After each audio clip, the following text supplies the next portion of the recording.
Hold on, everybody.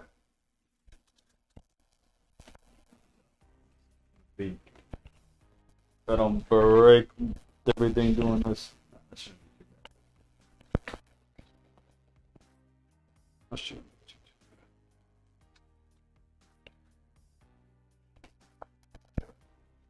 Why you right there? Maybe.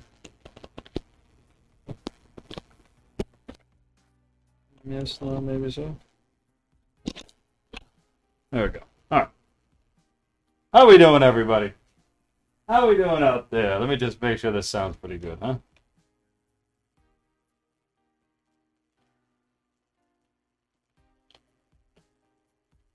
How's everybody? Test, test, test. Test one.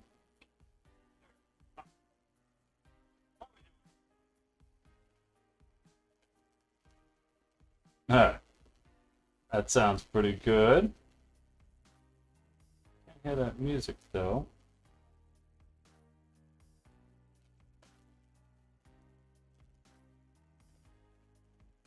All right. Let me just...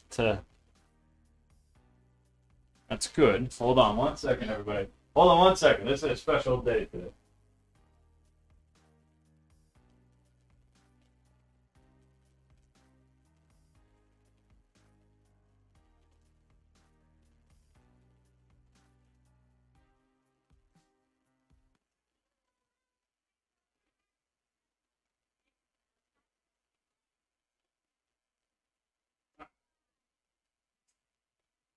We're good. All right, so I'm just gonna kill the music for now, guys. So, welcome to the stream, everybody. How's everybody doing? Welcome. This is a new, how's this? This is a special day today. So I thought I'd invite you guys to one of those. I've done something like this before in the past. This is like one of those in real life with Joe type of streams. But yeah, so this ought to be interesting. Say hi to everybody. Your fan, you probably saw his All right, just hey, watch your feet, foreign coffee video where he makes his coffee. And also, he did pull that one day off. Well, appreciate it. No, you guys get the same shirt on. And actually, he did that coffee video, and he edited those two in 2 days. So he made 2 days. Something like that. Yeah. Something like that. So if you thought he did it in 1 day, you're wrong. I don't know how he did that. So. That's insanity. And he's broken. And I'm broken. So. Fun fact, I'm broken. So yes, welcome to my kitchen, everybody. My humble abode. We got my. So if you look, let me see. If you look to this part of your screen, so this part of your screen right here, you'll see I got a little webcam right here. Is it coming up yet? It'll come up in a second. Yeah, it'll come up. I'm on a little delay. I'm trying to watch how it looks over here at the same time. But yeah, we got a little webcam. This is actually pretty cool because so I set up. I've had a Raspberry Pi for a while, and I've done all kinds of cool stuff with the Pi before. But what I did on this particular instance was I set up a webcam server on it, and I didn't do it like the way like most that you can look up online to do it. I did it so simple. It was so. I should really clean that. Hold on. Let me get a clean cloth.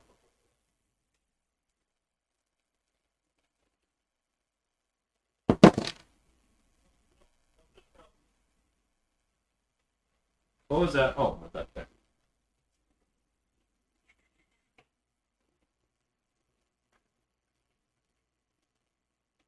All right.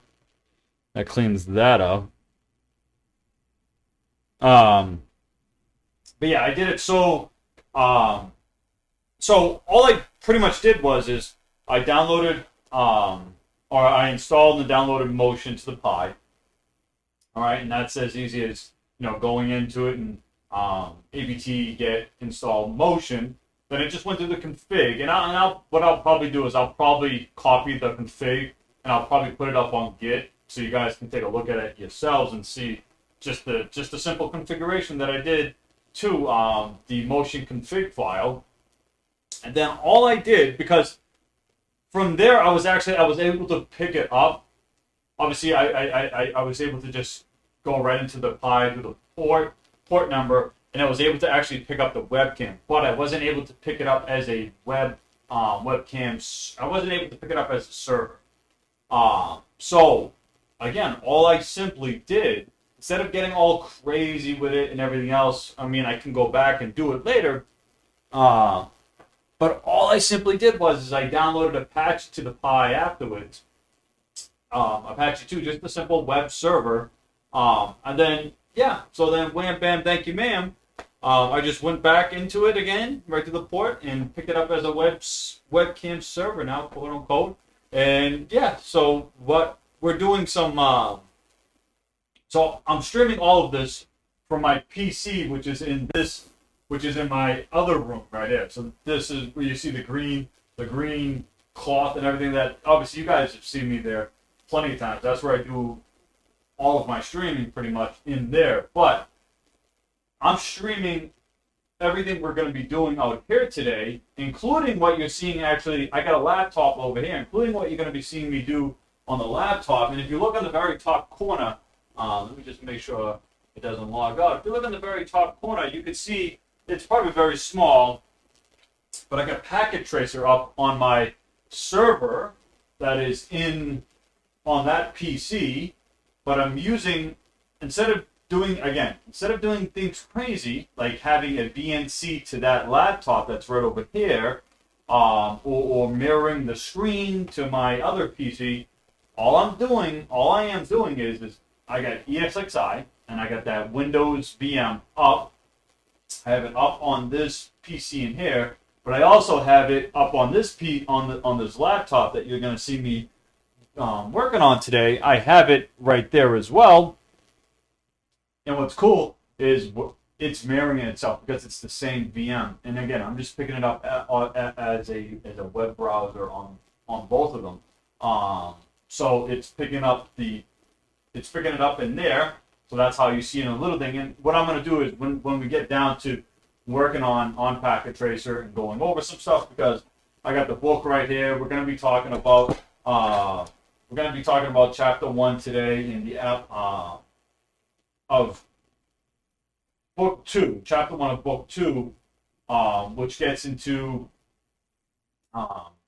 DNS, protocols, mainly transport, TCP and UDP transport layer type protocols and stuff like that, and on common port numbers and whatnot. So that's what we're going to be talking about today. But what I thought would be interesting is because sometimes and lately, how we doing? And lately, what happens is sometimes I'm getting dinner ready and I'm running around trying to get all these things done. So instead of me rushing around, I just thought, again, I invite you guys over for dinner. So we're going to be cooking some dinner today. We're going to be talking about CCNA stuff. We're going to be getting over to Packet Tracer.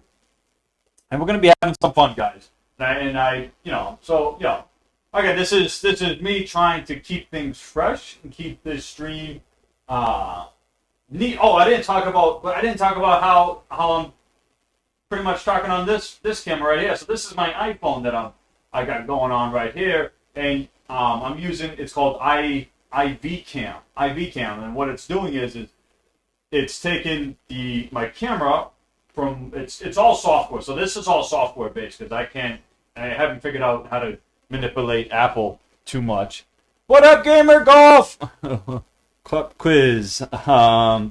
May or may not make sense in relations to network, and if the phrase "please do not throw the sausage pizza away," or "all people seem not to need data processing," what am I trying to describe? Let me see. Please don't throw all the sausage pizza away, or Or all I seem to need is data processing. Oh man. Let me see. Please don't throw all the. You got me stumped over here. This is a good pop quiz game of golf. What am I trying to describe? Remember. You probably said this to me before, right? Man, you got me stumped now. You got me all kinds of messed up. I haven't used this one on you at all. Please don't throw the sausage piece away. Talking about networking stuff. Oh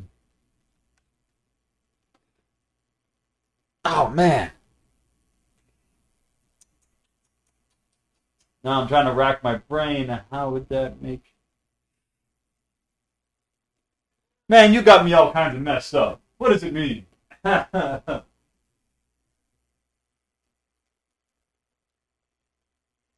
All people seem not to need data processing.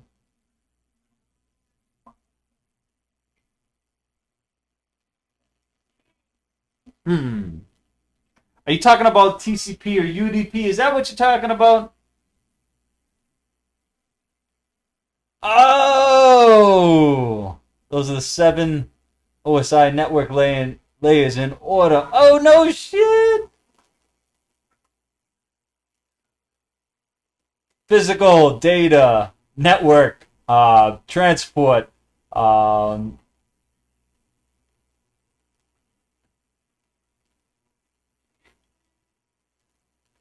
yeah, so this is the 7 layer. All right, yeah, so physical, data, network, transport, session, and I know A is application, P is that protocol? Is P protocol?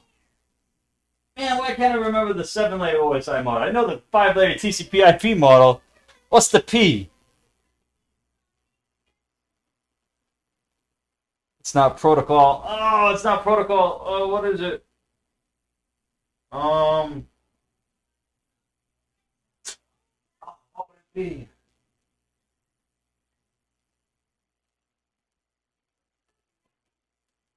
Man, why am I drawing a blank on this one? Not protocol.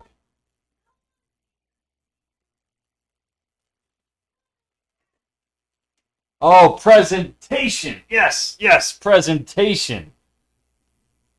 You had me on that one, man. That was good, though. I liked that one. Please don't throw all the sausage pizza away. Please don't throw all the sausage pizza away. Please don't throw away. Please don't throw. Let me see how you did it again. Please do not throw sausage pizza away. I like that. Please don't throw sausage pizza away. I'm gonna remember that from now on. I'm gonna remember that. How you doing today, game of golf? Let's get the water started. So we're gonna be cooking some stuff up here. Some not some pizza. Some pasta with some meat sauce.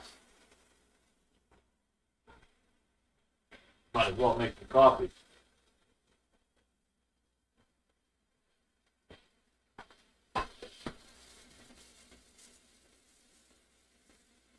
Screenshot the bad boy so you can remember it for later. That's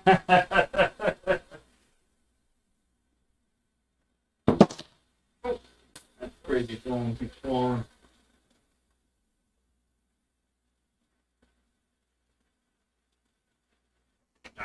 Alright. Get the water started here.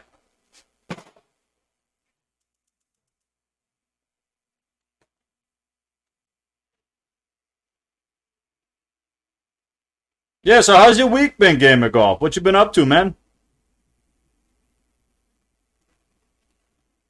I was just kind of explaining what I kind of did with this. So this webcam that you see right here, that you see me cook on and stuff like that, this stupid phone. I set up I set up a webcam, just a simple webcam server on it, with my Raspberry Pi that I had.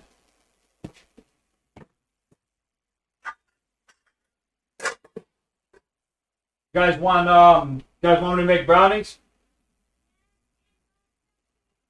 You don't want brownies? How about I make it?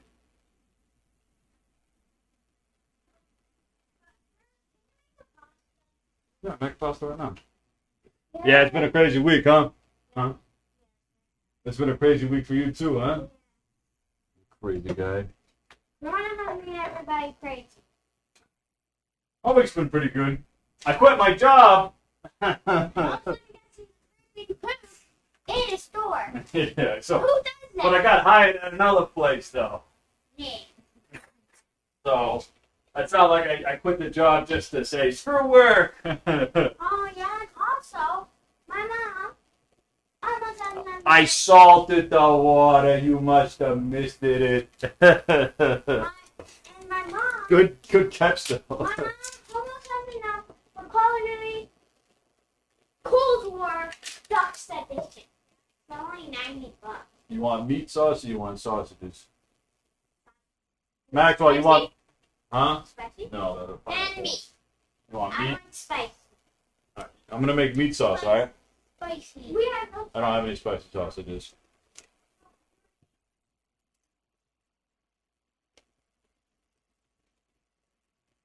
Yeah, almost evens out.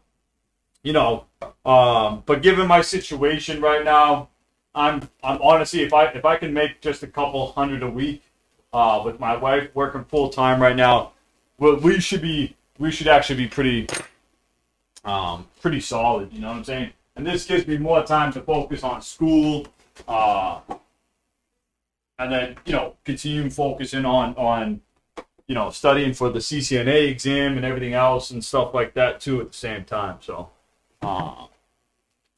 yeah, so I'm pretty pumped up about that.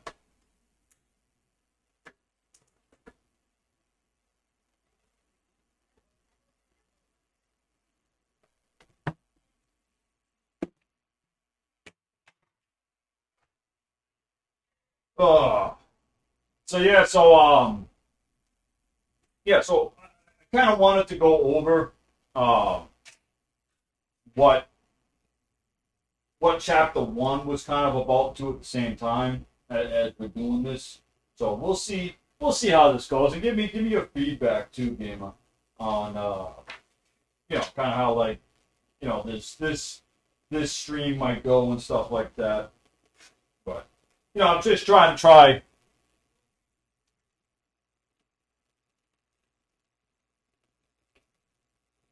just my 2 cents. Electronic stove, gas stove. It's all gas. I know. I want to. Let me see. Would a gas stove be better for the environment, or an electric stove be better for the environment? I'm honestly thinking maybe a gas stove is actually probably a little bit better for the environment because how much energy an actual electronic stove actually consumes to heat up. And honestly, I hate cooking on electric stoves. Something about it just doesn't get to the right. It never gets to the right temperature you really want. Whereas cooking on a gas stove, you can pretty much narrow down to the exact temperature that you want to get to. So I love cooking on a gas stove.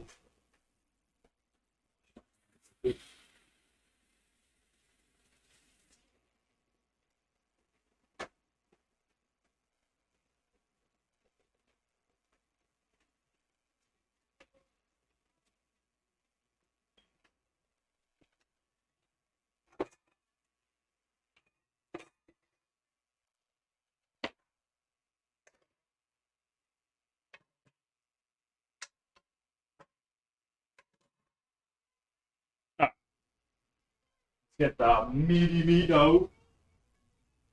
You guys love that nice meaty sauce. Tomato sauce.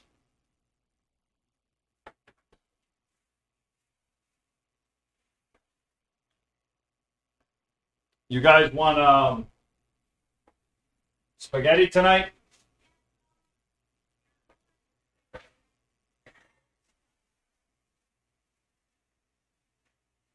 Alright, let's get that meat of cooking those.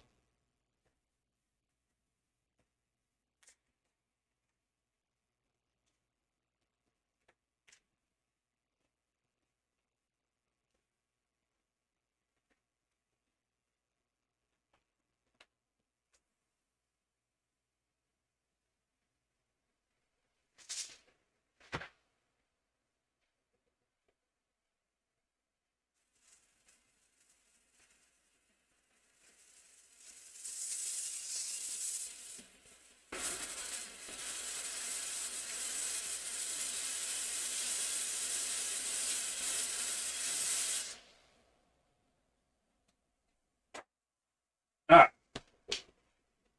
That's up on the got the meat cooking. Crank it up a little bit more.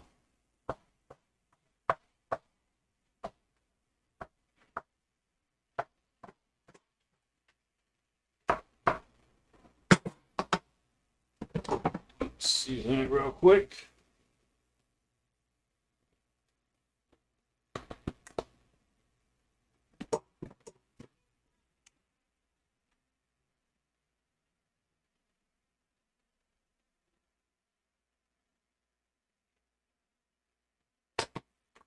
Alright. Let that do its thing. And get the sauce ready. We already had sauce.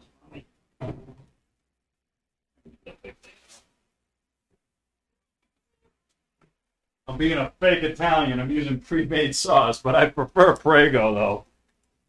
I can't use ragu.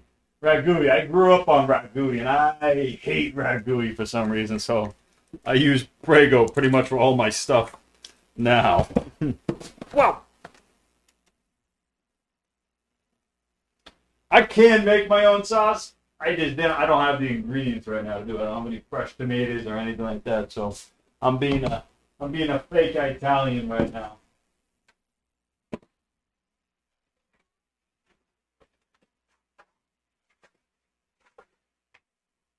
Thick pasta, huh? Thick spaghetti.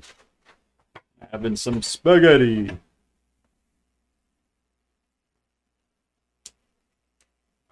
Kids want it though. Well, the kids and me. We'll make some more.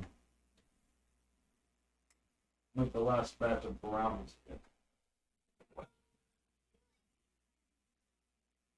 Oh. You don't like the peanut butter on the brownies, dude? Dude, that was actually pretty good, I think. Oh, Prego, dude, I hate ragu. I hate ragu. Ragui's gross. I grew up on it, man. I hate it.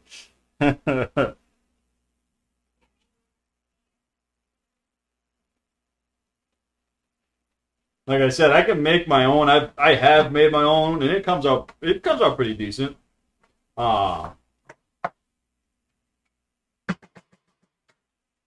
But again, I don't have the tomatoes. I don't have the tomatoes or anything like that right now to pretty much get it all set up. All right, so to make the brownies, I need that. Need this.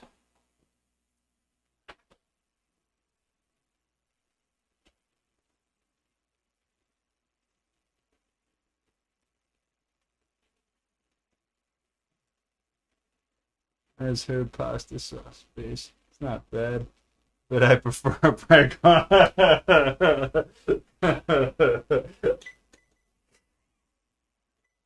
Yeah, I don't let my wife cook. Just an FYI. My missus. She'll tell you until she's blue in the face that she can cook, but I tell you, no, no, no. I hope she's not watching because she's got to kick my butt if she is. My sons will rat on me later, so don't worry.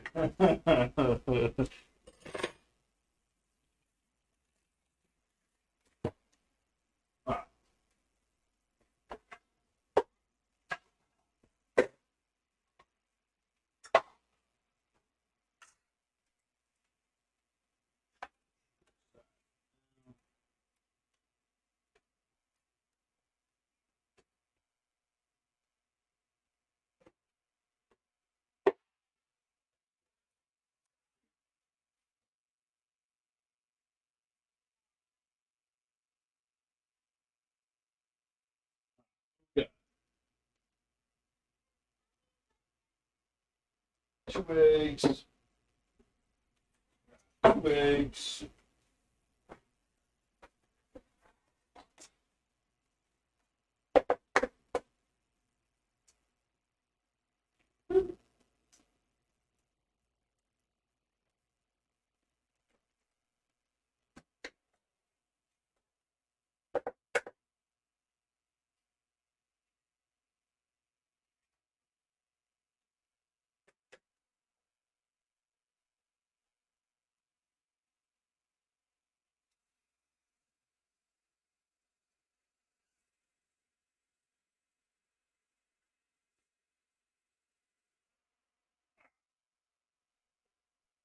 Sauce cooking up, baby.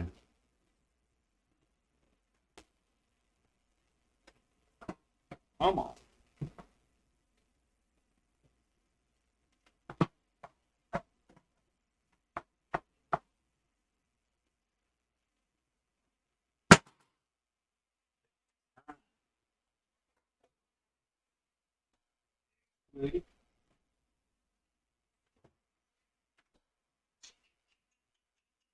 What I need.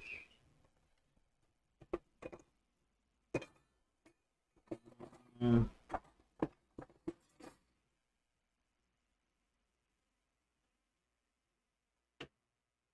You know why there's a hole in the middle of the pasta fork? On the pasta forks. A hole in the middle of the pasta forks. Is that for when they... No, that would be a spoon. I guess that might be it, though. A hole in the middle of the pasta forks. It's funny, because I think I actually got something like that, too.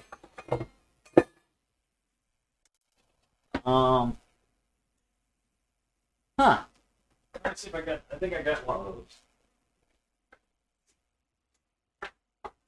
Something like this. Well, I guess that's not a fork, but something like that. I don't know.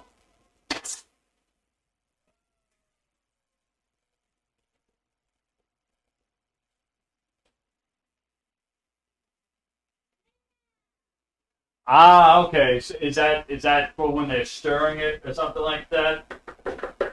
So it doesn't splash the water everywhere or something?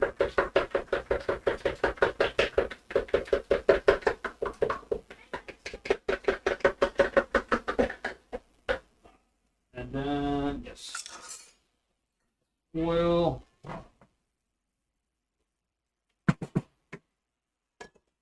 They use avocado oil for pretty much everything. I love avocado. I think it's a lot better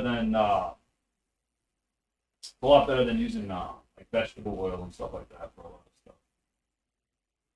stuff. Just a half. Exactly a half.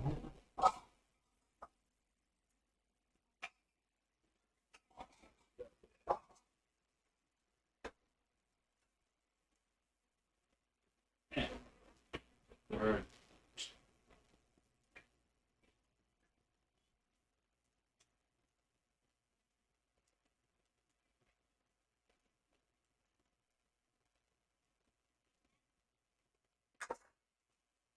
Calls for 2 teaspoons of water.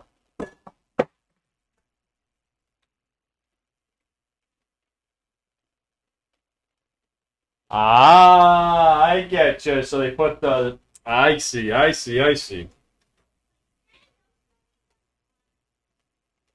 You're a better Italian than I am, I guess. I'm an awful Italian.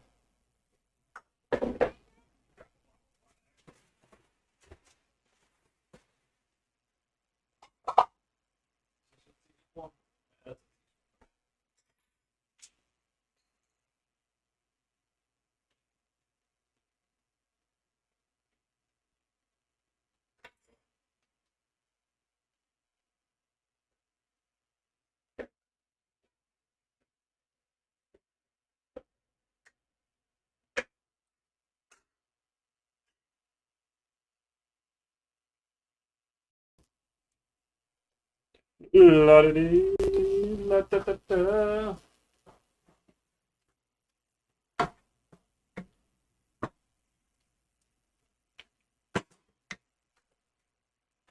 Eat a little bit.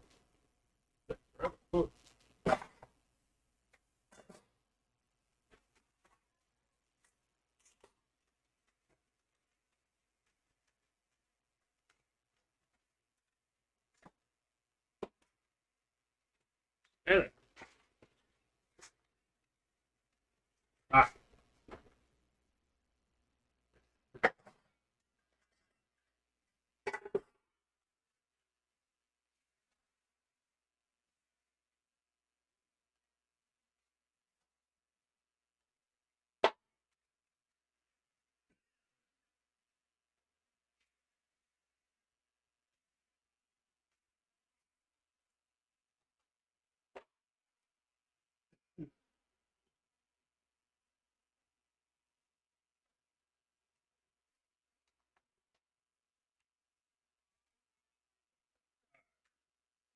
pretty good.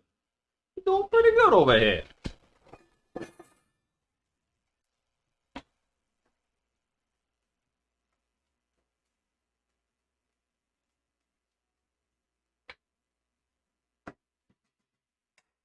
So what's the main like? What kind of food do you guys eat at your house, Gamer?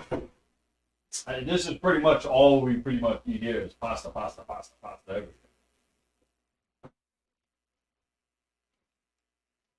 I do make some mean fried chicken though sometimes. I do like a Asian type. Uh, well, I guess not like an Asian type, but more like a Express uh, type orange chicken meal with rice and stuff like that. Stir fry rice. That actually comes out really good when I do it. There's two ways I do it. There's a cheating way I can do it, and then there's the real way I can do it with actually getting down and getting all the actual raw ingredients and then breaking everything down and frying everything up and coating everything all nice. It takes me a little bit to do it when I do it the long way.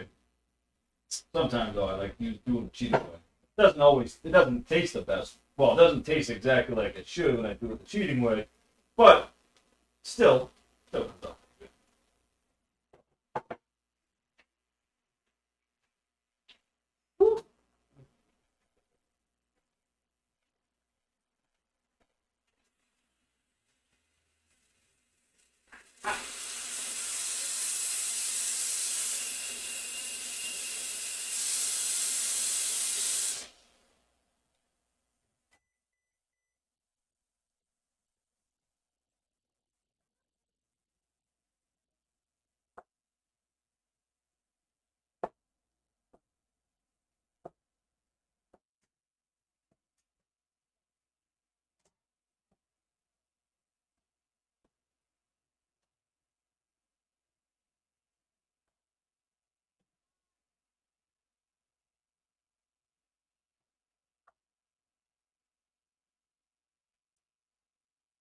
Probably gonna have to. I'm gonna drain this afterwards. This is about.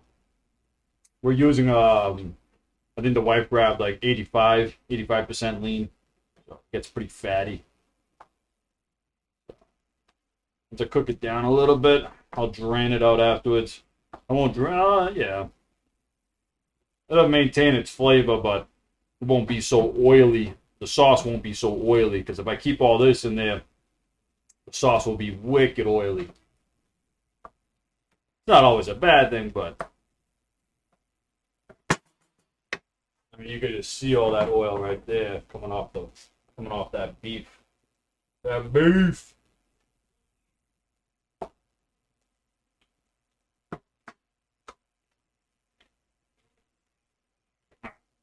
Got that thing buttered. I think I just heard the thingamaboober go off.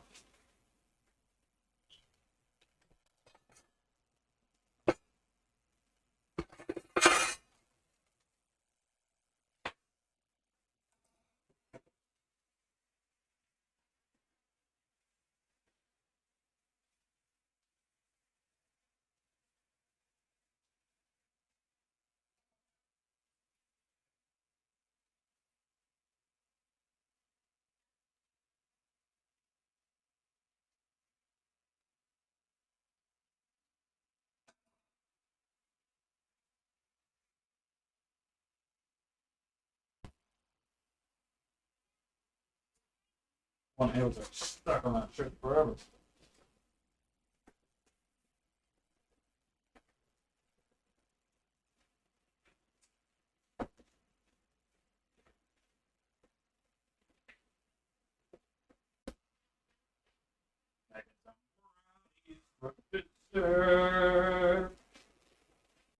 Gotta get the fat out of me.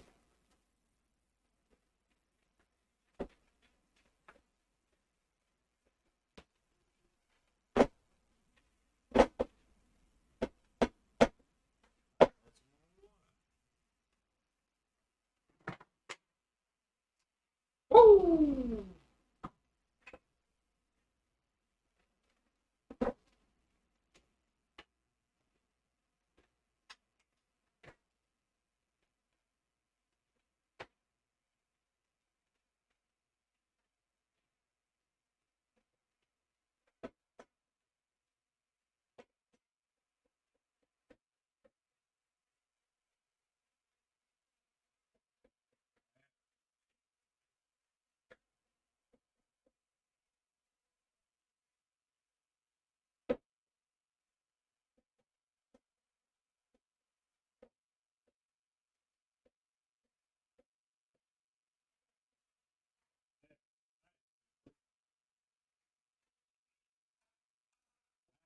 You need peanut butter in it, alright?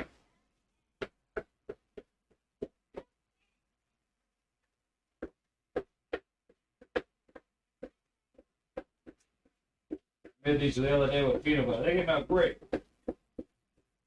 Max, though, didn't say that he didn't like it too much. All right.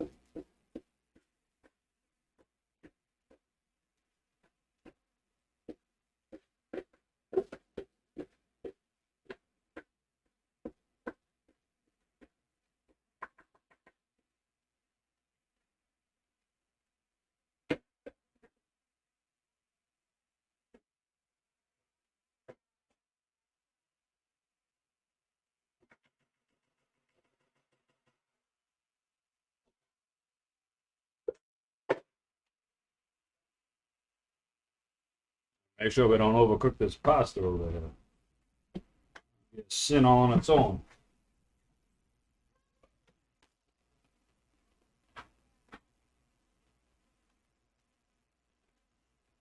You alright, dude?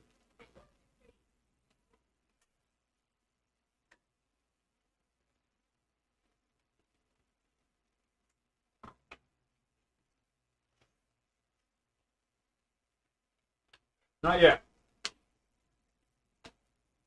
Not yet.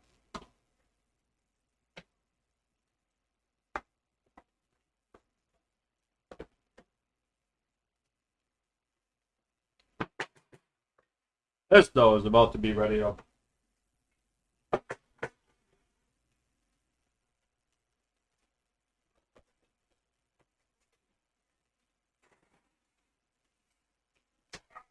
That's in there. Like swimwear.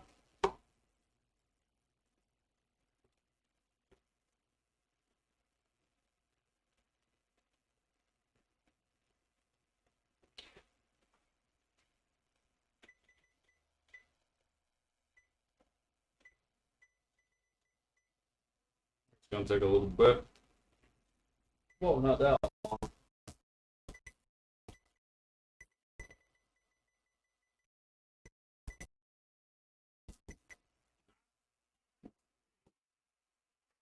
Whoa.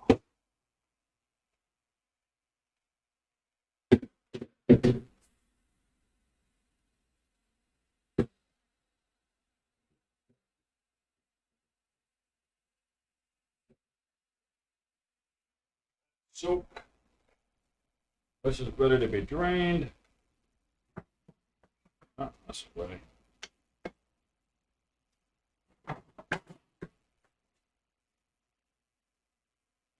Put another minute on that pasta, and that pasta should be ready.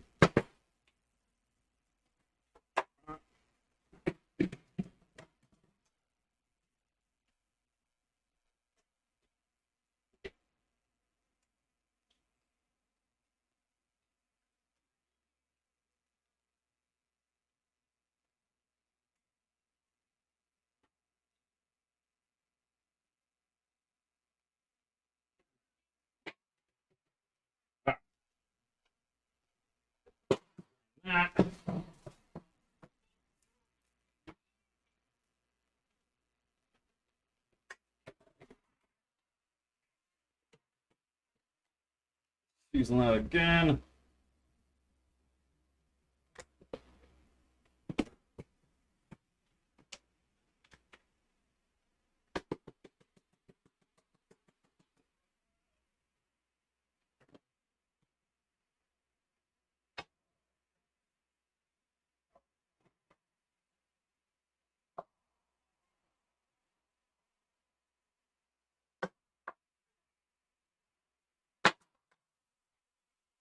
What is doing?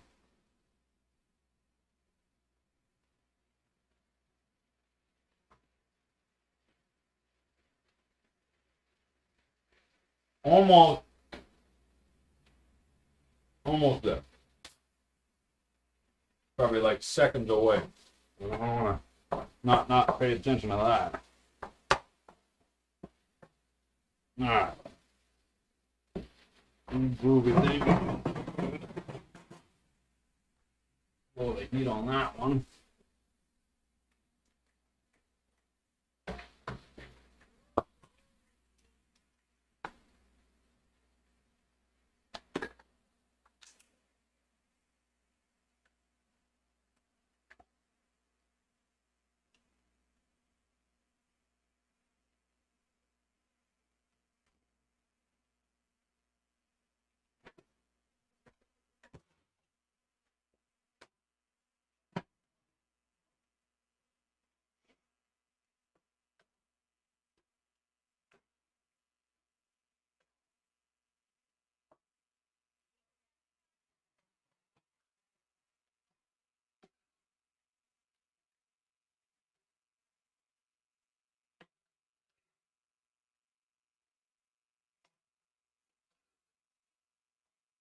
We're going pretty good, baby.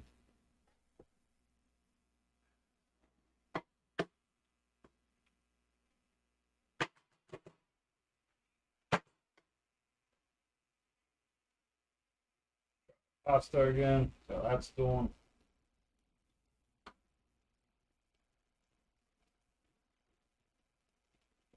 Done. Perfectly al dente.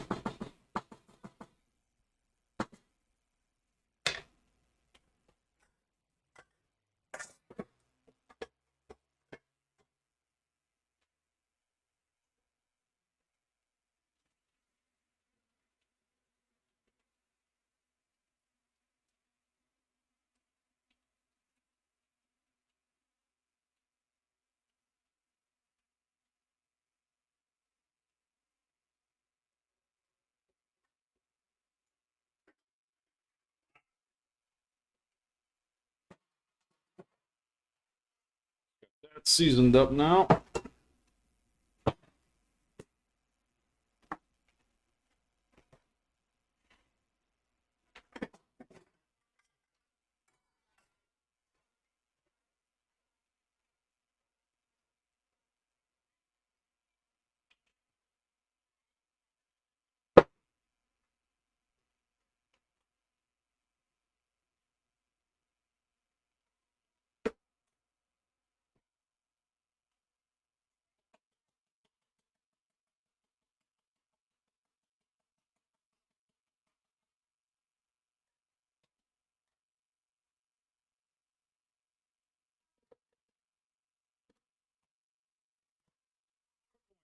over here, baby.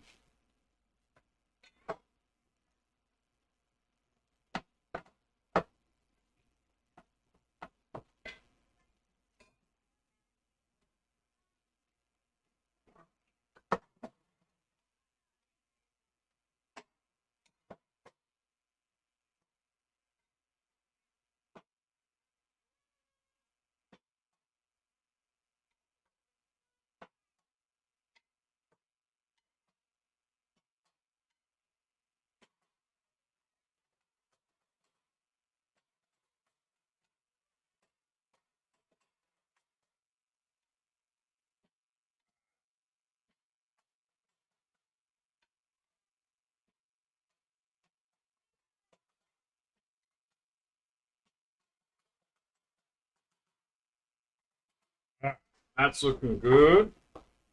Now we're gonna finish this sauce up. One of the most important ingredients we can put in our sauce. Ooh,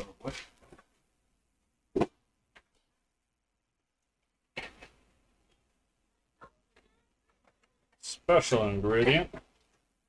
The most important ingredient of all. For the sauce here.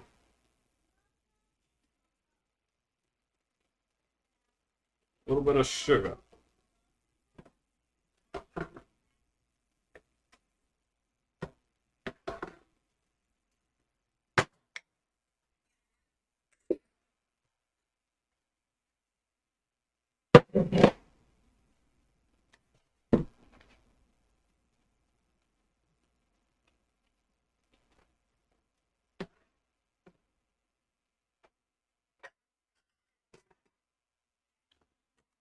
Season it one more time. A little bit of extra love.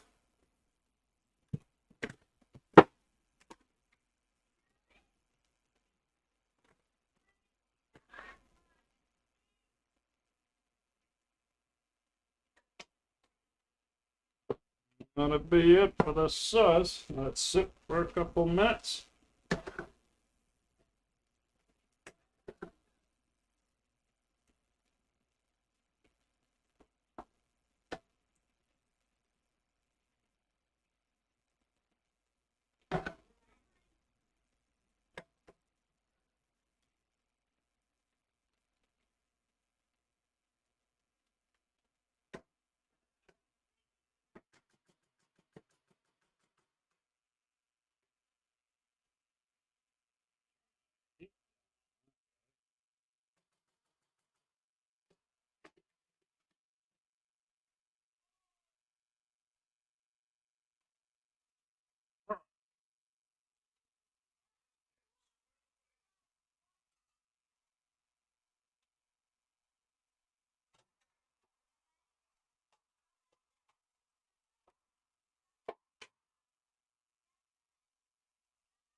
Do I want to be famous? Love those things.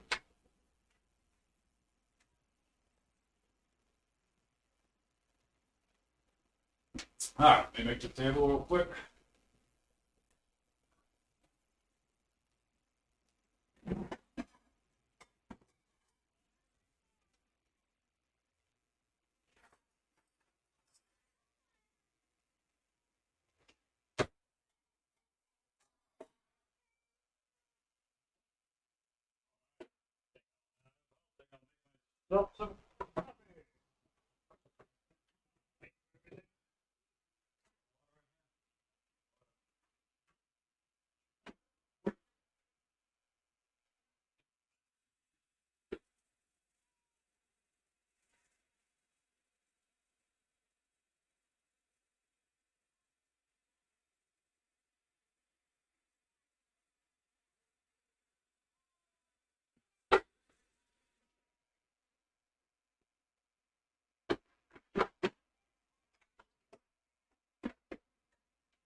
Plates.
Now we can make the table.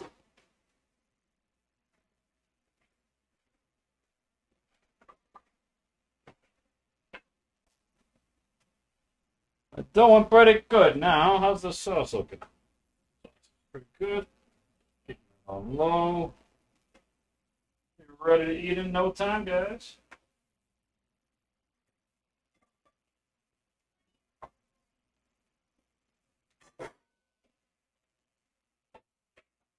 The big bowl for the big guy. Almost. You want me both?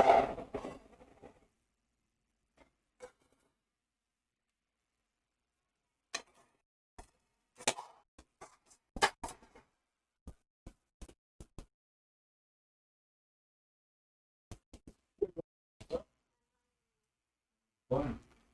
Fortnite, which is not fun. Huh? You know what? What? Ends next month. Huh? Ends next month. What? Ends next month. The season, right? Yep. What the next season, you know? Don't know. But guess what?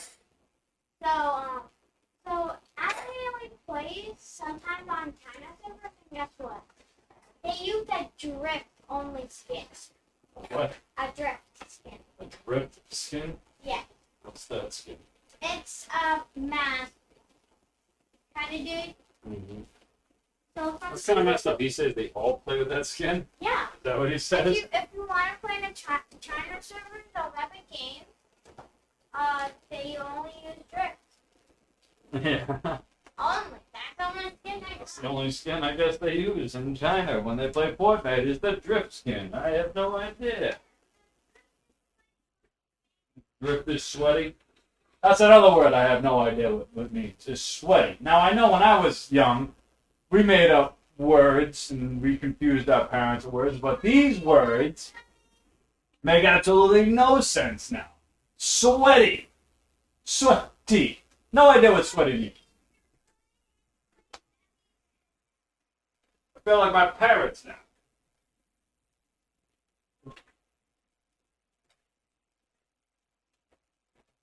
Bobby.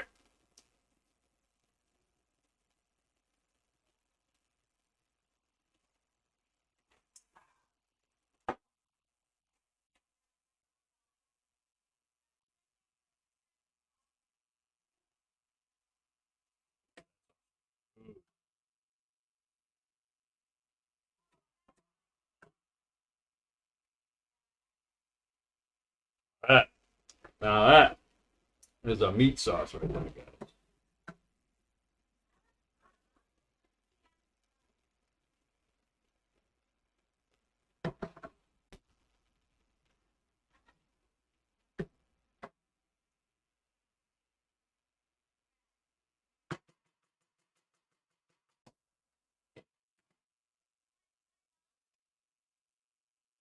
I would say it's just about done now. Just about done.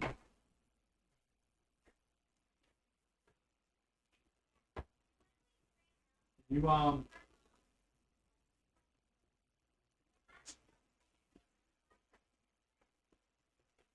we're all crazy talking about Fortnite. Ah, soda, coffee, I'm doing good. Sauces. Sauce done. Sauce done. We're ready to actually eat, guys. Yeah. All right.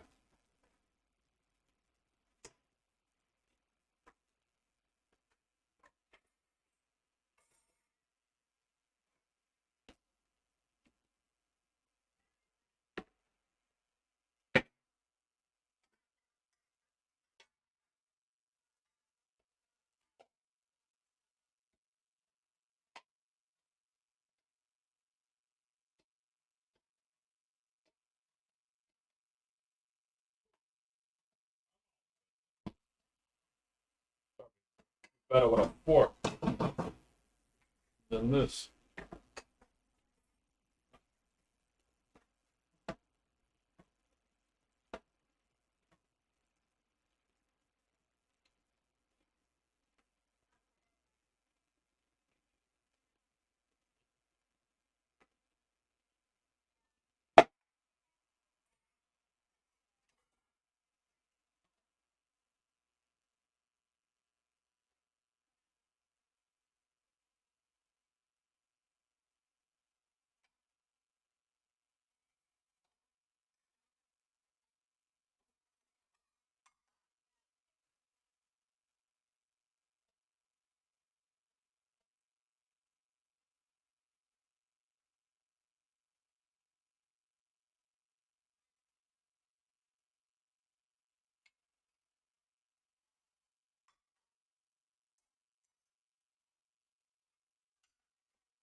Doing pretty good, baby.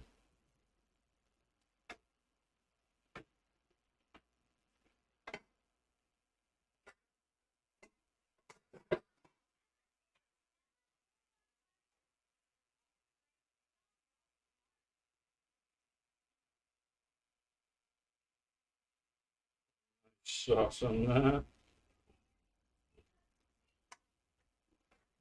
Bon appetit, huh?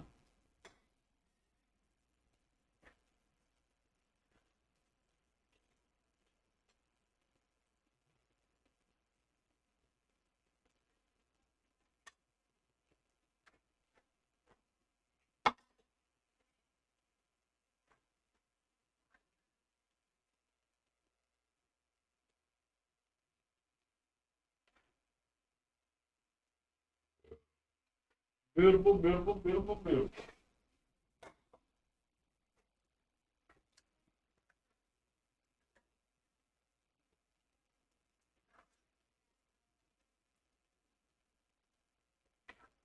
Big boys bowl. I'm gonna fill that right up.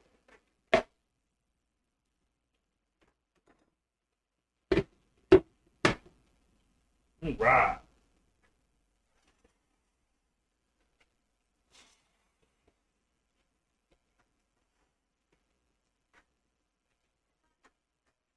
Looking good, baby.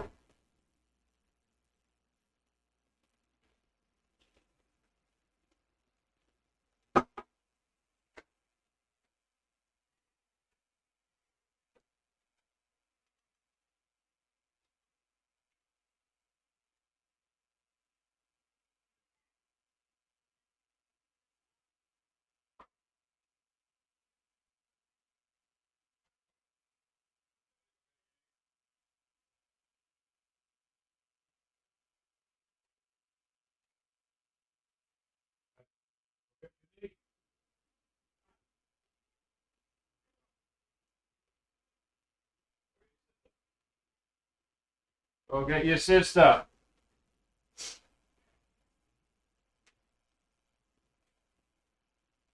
A bon appetit. How'd that feel, That was buddy? nothing. No, Uh-huh. nobody said anything. Uh-huh. That was nothing. You didn't see anything. Neither you. Okay?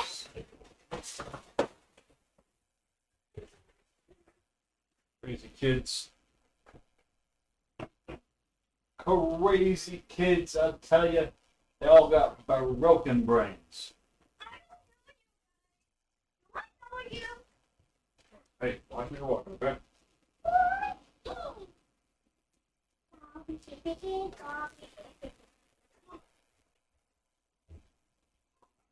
Blow this down. Eat top. Your food's out in the living room, honey bunny. Alright?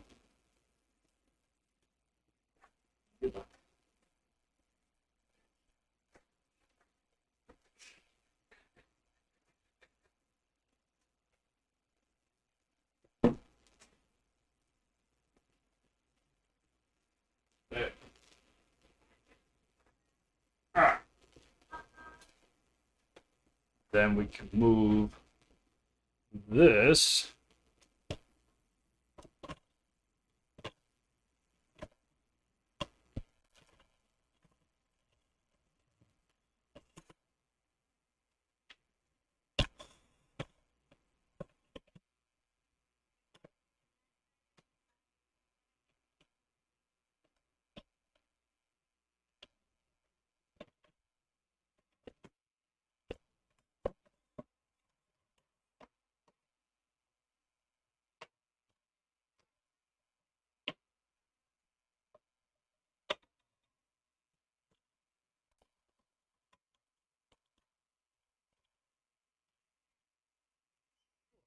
Something like that. Right?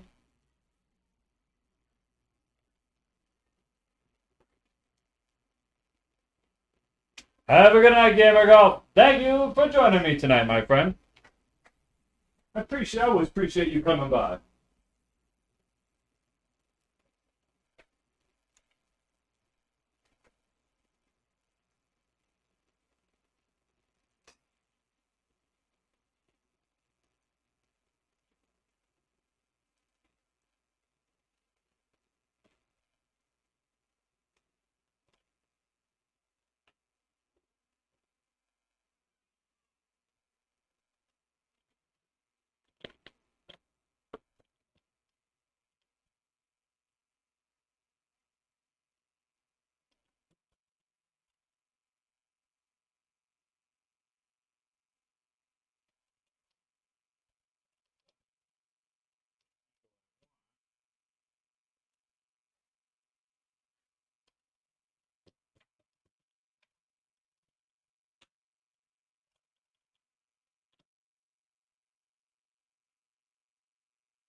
And then I can grab the PC, plug it in over there.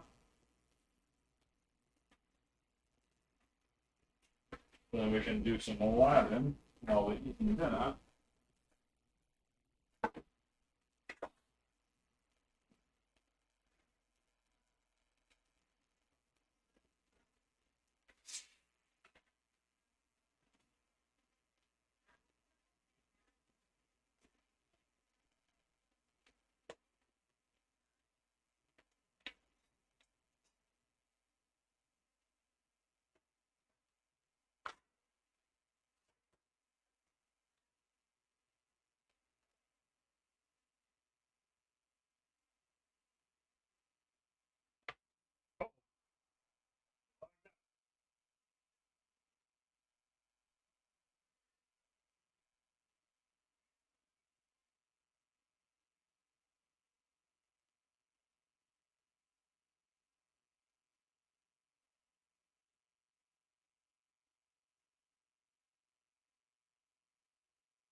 Server up. We're looking good. ABC win! What's up? We're having some pasta and some meat sauce for dinner, my good friend. I got a whole little rig going on here today, having some fun, making some dinner, doing some CCNA stuff. Thank you for stopping by, my friend. Oh, where's my battery? Do I not have a battery in this mouse? I don't have a battery in this mouse. Hold on, need a battery.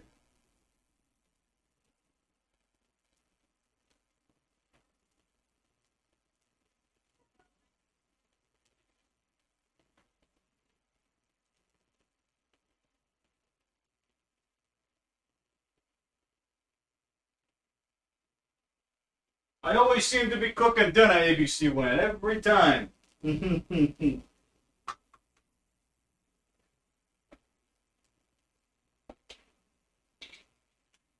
I got brownies in here too. Those will be coming out here very shortly. Woo! All right, we got a mouse. Woo! Right. So we're gonna be going over chapter 1 of book 2 today. So I got it's still working. It's working. All right. So I got this laptop. This is a rinky-dink laptop. But I got it going right to my it should be, the feed should be picking up right off my EX6i server. Yep, it's looking good, baby. Alright, we're cooking with gasoline. I'm pretty pumped up about this, guys. Pretty pumped up. Alright.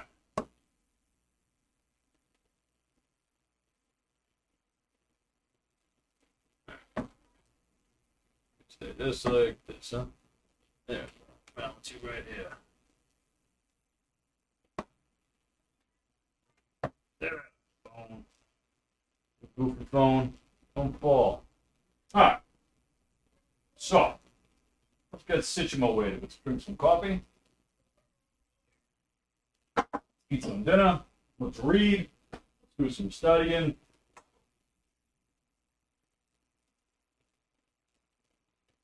What else do I need for this lab? I need a PC.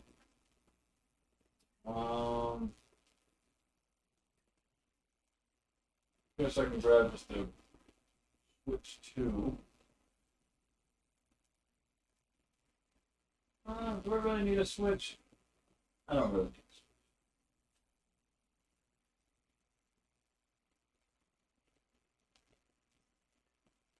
How's that look? That's a little small, huh?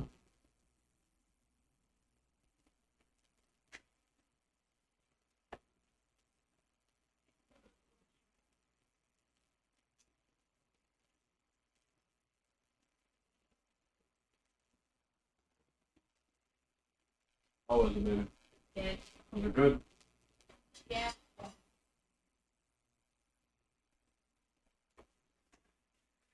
I got brownies cooking too. Ooh, yay.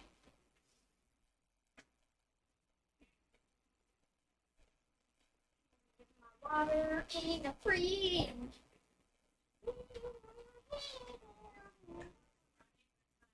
Yeah, I'll give you a shout, baby.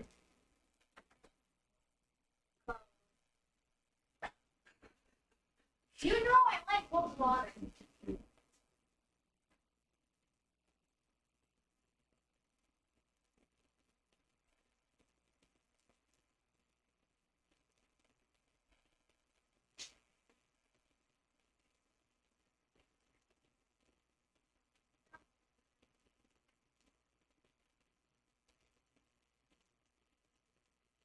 Thanks. Alright, let me take a bite of my food.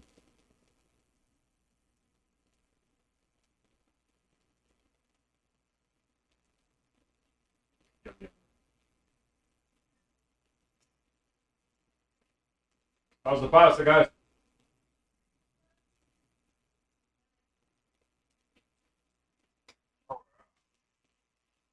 Super good.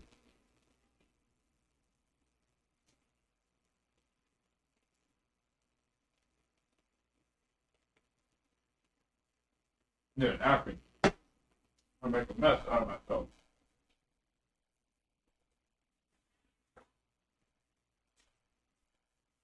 Check on the check on the.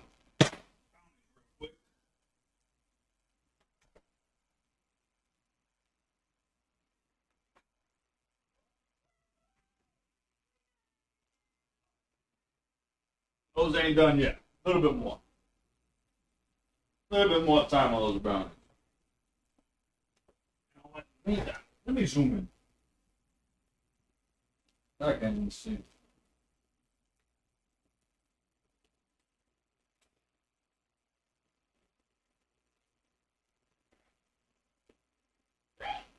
Hopefully that didn't mess up it on my server end. Let me just check out.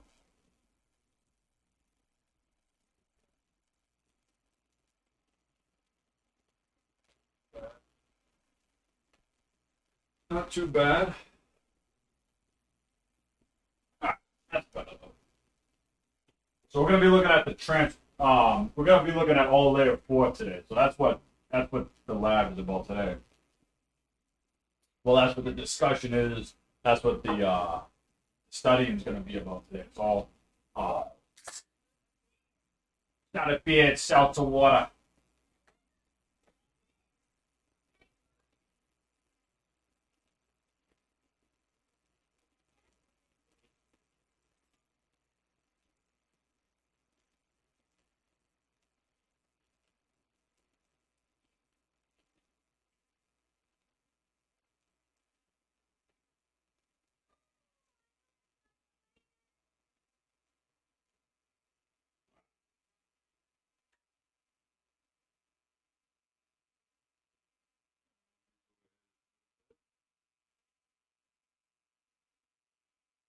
All right. So what we're gonna do is we're gonna set up a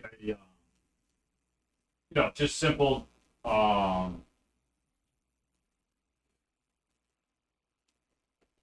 guess we'll do things a couple of ways. I'm gonna set up DNS. I want to set up DNS on the server, so I might need another server.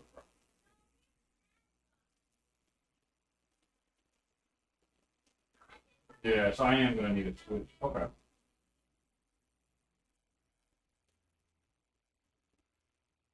Definitely gonna need a switch. Grab another.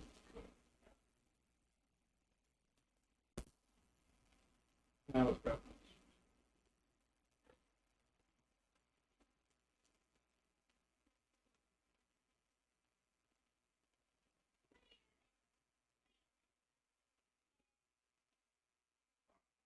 You. Call you DNS server.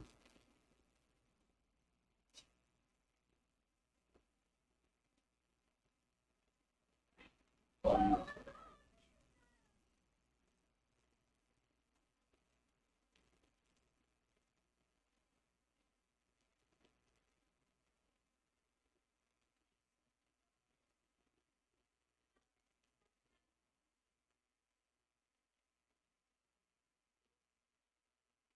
Say SW server.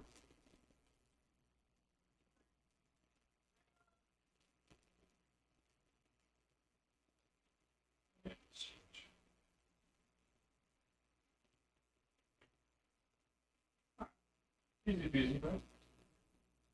Easy peasy, lemon squeeze.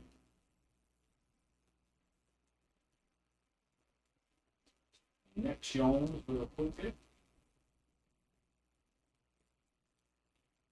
Oh.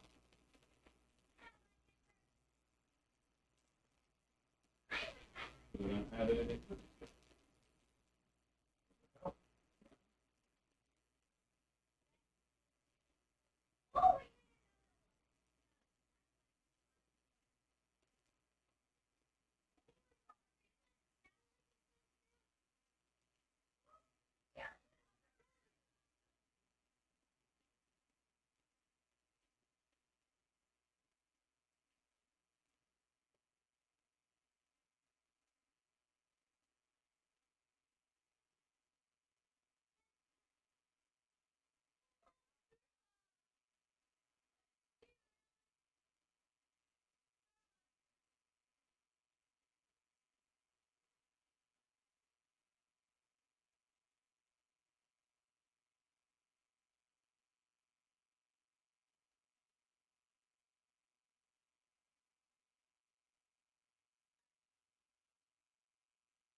That way we can see the interfaces. Even though it's kind of goofy, but at least we can see the interfaces when we do it like that. You know what I'm saying? Wait. Food.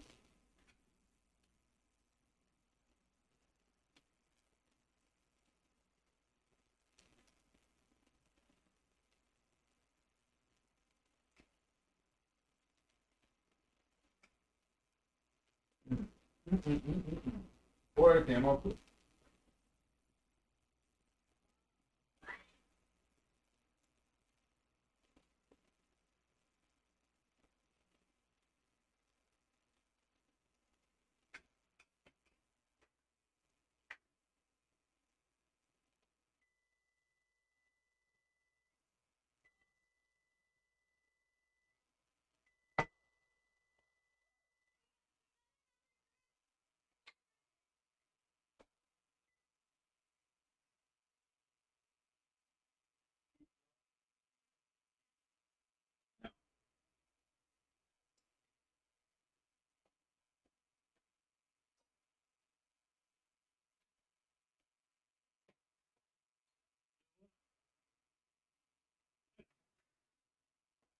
Give that just another minute or so.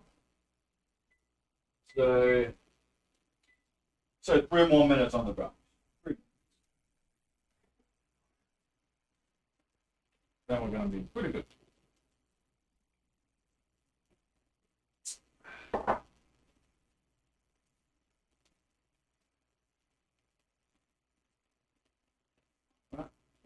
Right.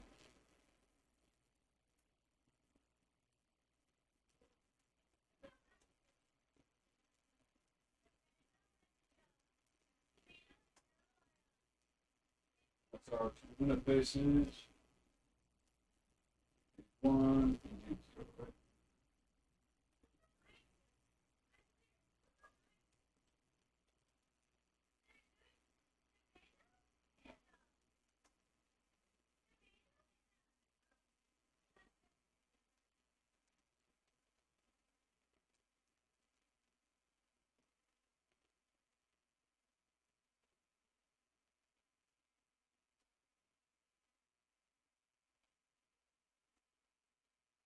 Yeah, man, this keyboard's really messed up.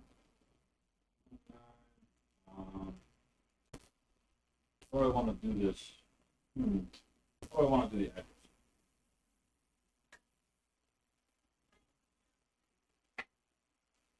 I guess the address really doesn't matter.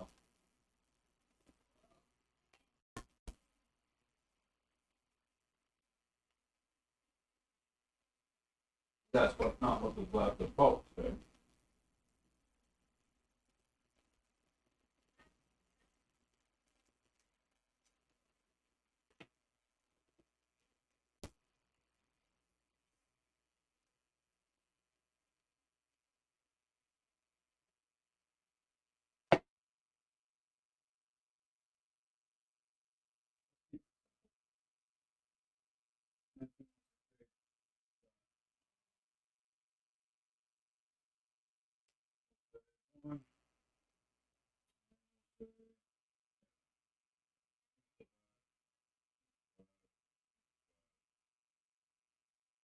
Go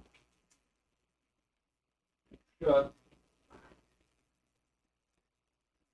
front and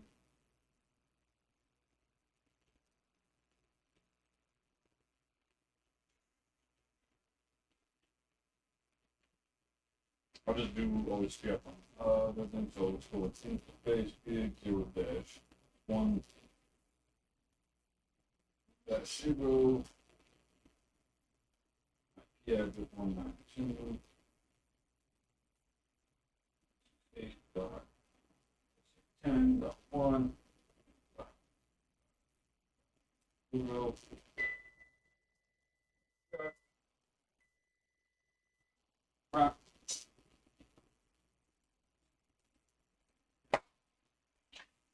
with my tooth in my pick.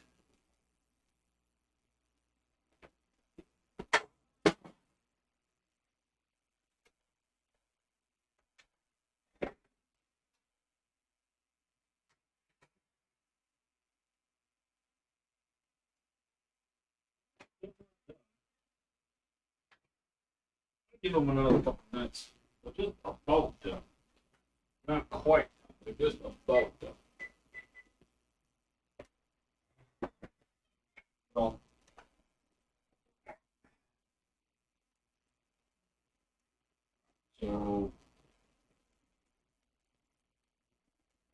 so let's be on one.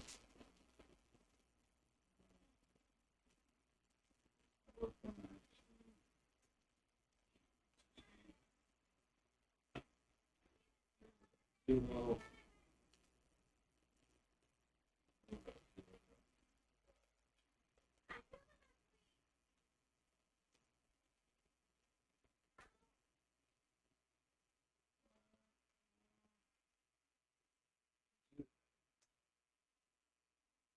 PHP. Cool. Server. Network. 2. 1.0.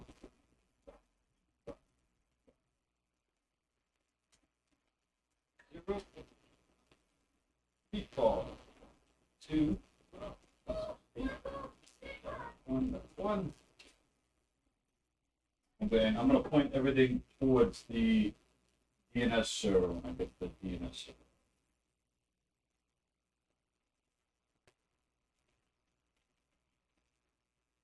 I should probably statically look at that. It's forward. PHCP, full net exceeds network 192.168.1.10 0 0 default 192.8.1. Okay, exit. Right, real quick.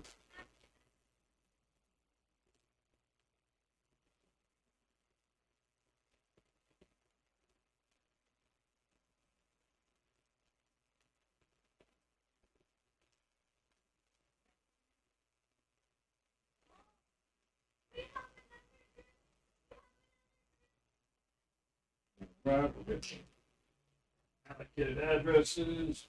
Look good.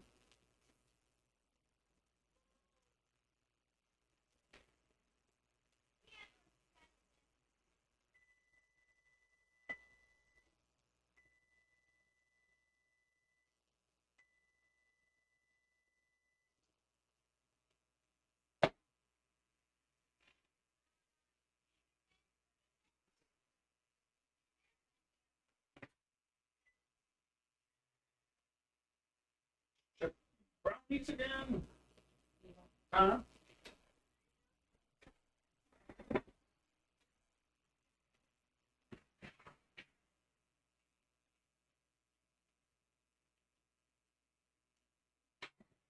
Get the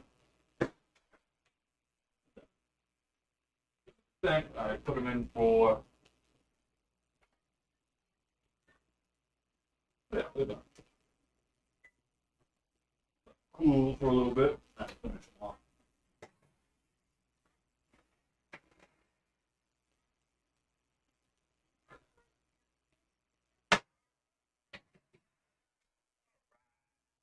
Nobody touched the brownies, all right? They're hot.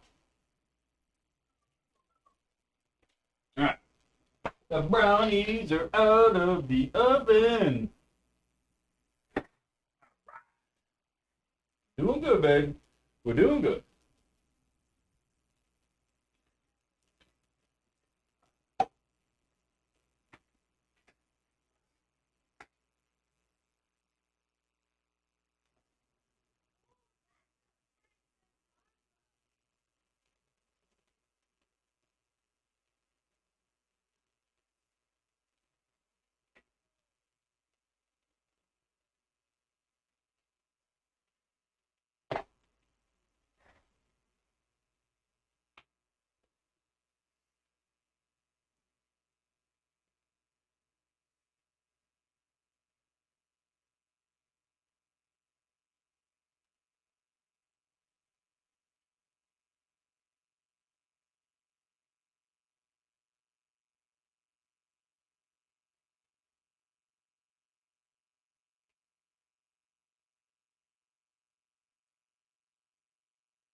Good.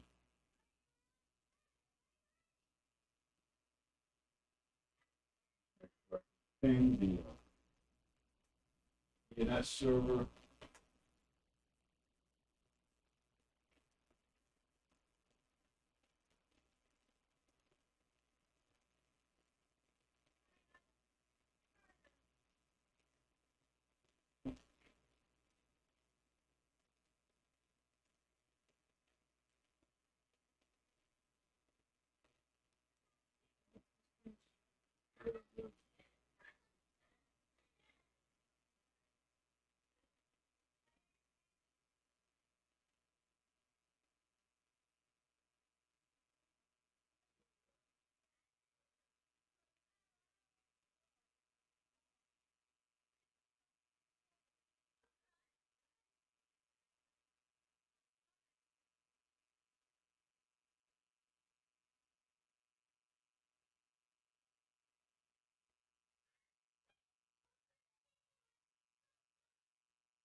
Cool. All right. DNS is up. DNS is working. Good. Out of. Good.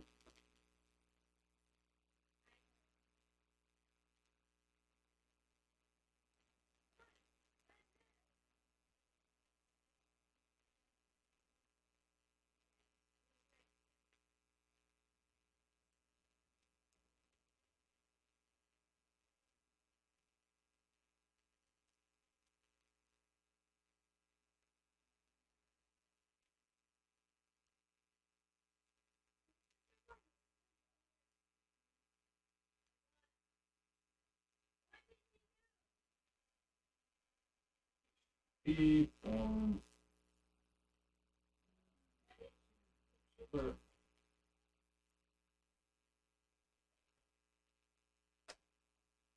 right.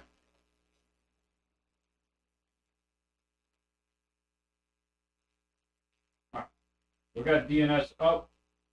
DNS is working perfectly. As it should, baby. All right.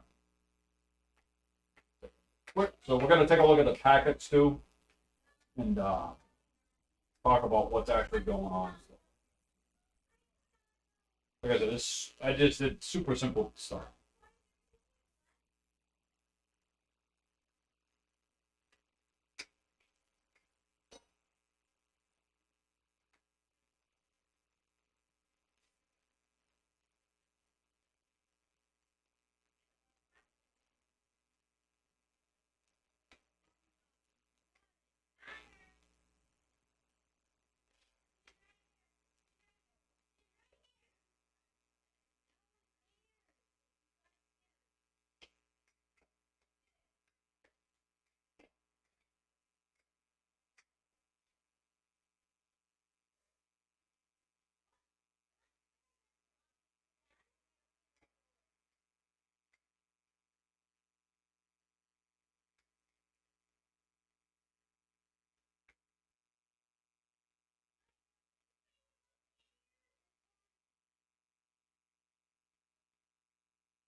Oh, Cisco.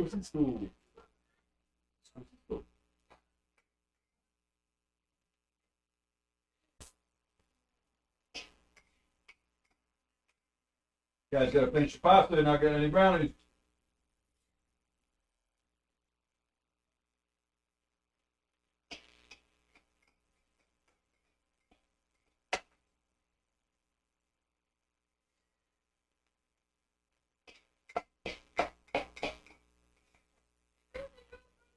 So good. Sounds like it.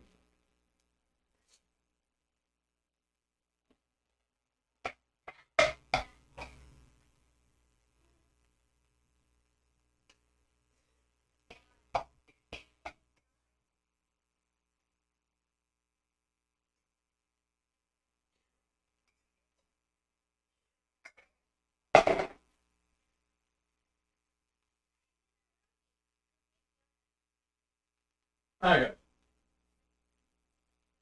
We got back to what we were doing. All right. What we did, we simply went into the web. Well,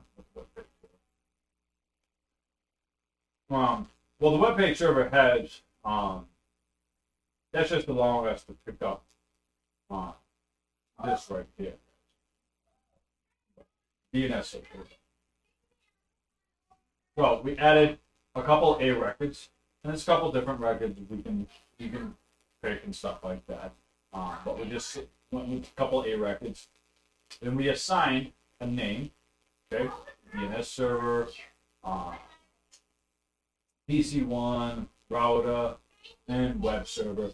Real quick and real easy. And what we can do, DNS is,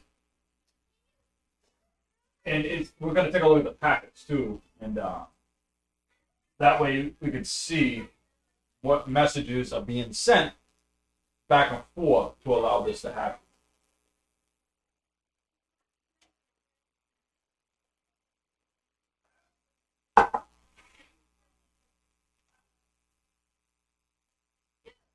And even let's show this up though, huh? All of that. Oh, this one just.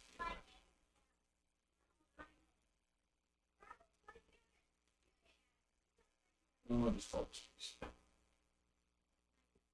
All right, that way we keep everything nice, short, and sweet and simple. All right.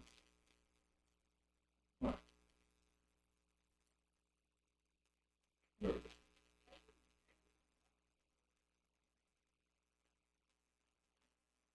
Simulation now. Let's take a look at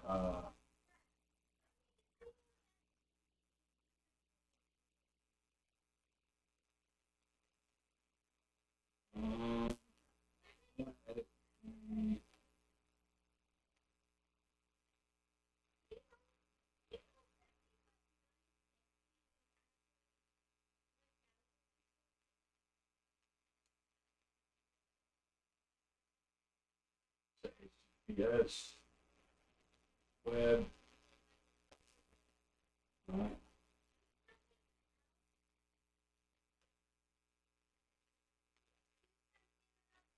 All right, so there's our actual first. Let's take a look at that one. So this is our first. So this is our DNS message here. So we have layer 7 DNS. Okay. The layer 4, so the transport layer. So it's using UDP. Okay, out of the port 1039.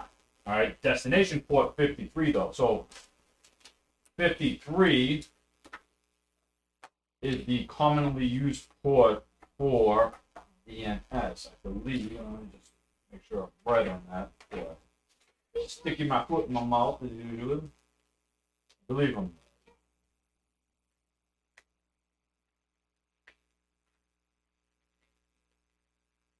Yes. Okay. So port 53, and that's why it has the destination port as 53. All right. So that is the well-known port number for DNS. Okay, all right, and it's using a UDP, so user datagram protocol. All right, it's some layer 3 information. It's got our source as the IP, so PC is 192.168.10.2, and the destination is the DNS destination for this one. Even though we're looking for the web page server, this DNS message packet it needs to go to the DNS server first.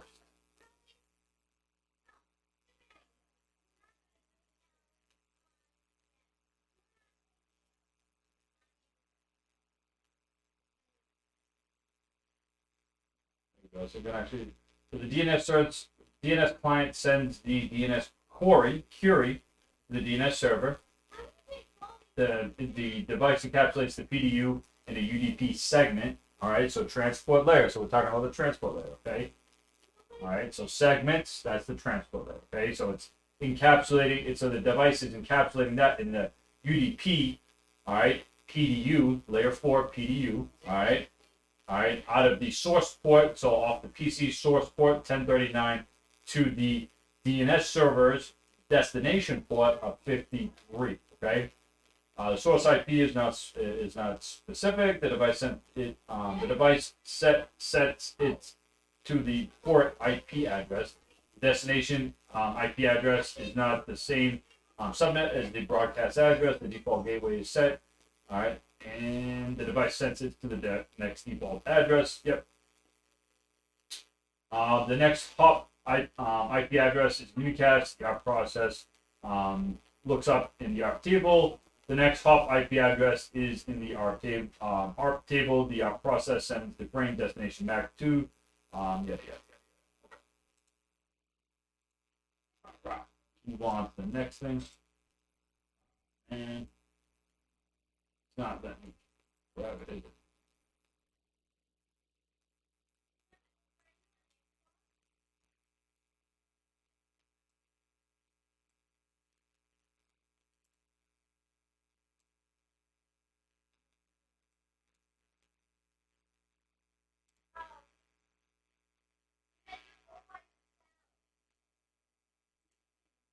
All right, I had it back up just one.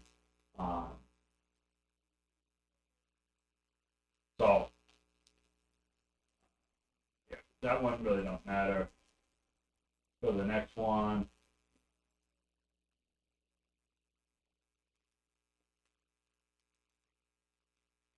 Go find the reply back. So the DNS server gets the. All right, so the DNS server, if it got, so it pretty much got the message here. Yeah, source MAC.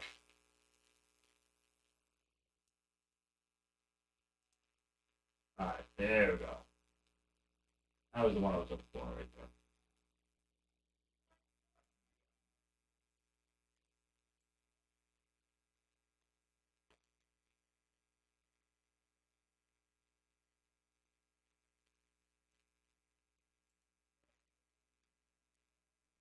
So we're just watching how this DNS message is going through to resolve and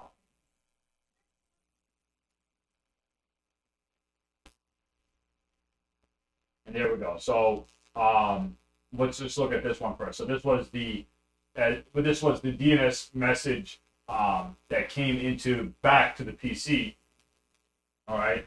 So we have layer 7 DNS UDP source 53. So that came from the DNS server itself back to the same destination port 1039 that it shot out from the PC originally. Okay.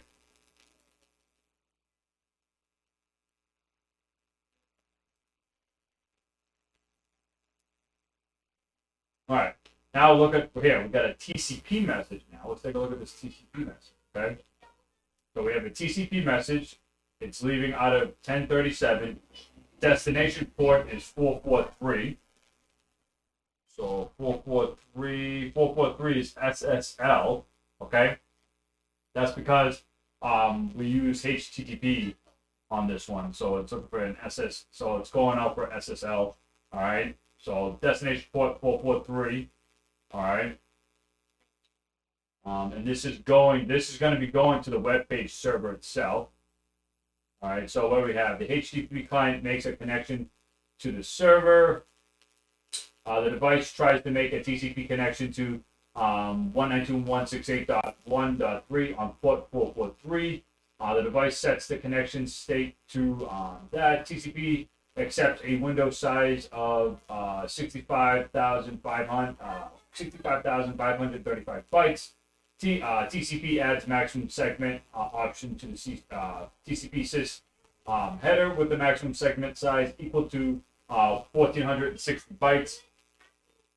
The device sends TCP sys segment sent segment information sequence number 0. All right, the arc number 0 with the length 24. So we're going to be doing the acknowledgement. It's like the three-way handshake here. We can read about that too. So connections, establishments, and terminations. Now again, I'm on volume 2 and chapter 1 here. All right. So TCP connections established occurs before any of the other TCP functions can begin.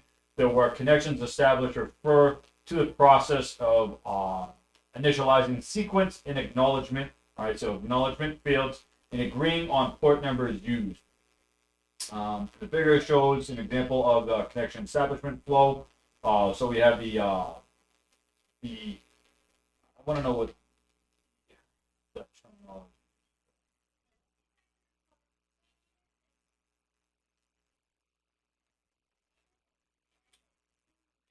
So we have the sin.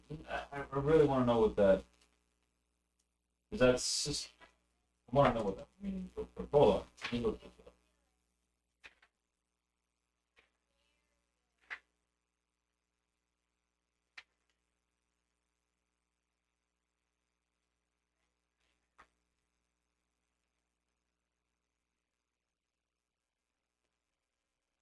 So SSL is secure socket layer. I'm looking for SYN.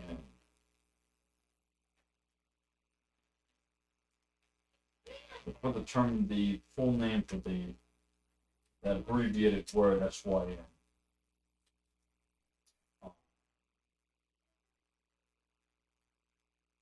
ACK is acknowledgement. I get that. What is SYN? Let me just look for this terminology. Probably something so simple. It always is something so simple.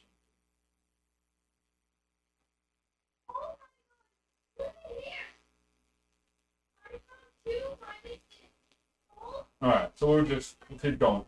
The three-way connection establishment of flow, also called the three-way handshake, must complete before data transfer can begin. The connections exist between the two sockets, although the TCP header has no single socket field. Of the three parts of the socket, the IP address are implied based on the source and destination IP address in the IP header. TCP is implied because a TCP header is used as specified by the protocol field in the IP header. Therefore, the only part of the socket that needs to be encoded in the TCP header are the port numbers. All right. TCP signals connections established uses a two. What is that saying? Uses a 2-bit inside of the flag field of the TCP header called the SYN. There's that terminology, the SYN. So that would be, I'm guessing that's system number maybe. So they have sys and acknowledge flag. The SYN and the acknowledge. Man, I really would like to know what that means. All right. These bits, so that's is that the 2-bit? TCP signals connections establishes 2 bits inside the flag field of the TCP header called the, alright, so that's the 2 bits, okay? It's called the SYN and the acknowledged flags. These bits have a particular interesting meaning. Alright, here we go. So, SYN, synchronize the sequence number. Synchronize the sequence number. So that's what that means. Synchronize the sequence number. Okay? So synchronize the sequence number. So when we see the abbreviation SYN, so that's abbreviating synchronize the sequence number. Okay? Which is one of the necessary components for initialization for TCP. Okay, so the synchronize the sequence number is necessary, is a necessary component for initialization of TCP. Okay.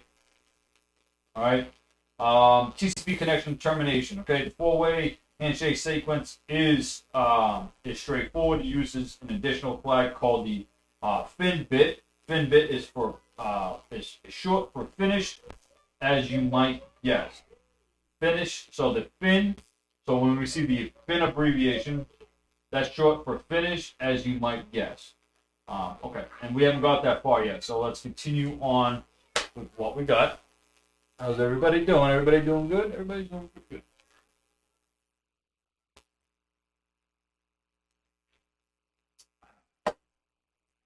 All right.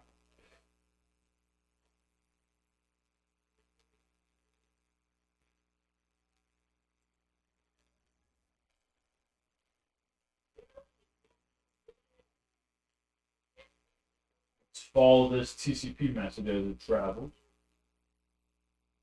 All right, so we made it to the web server.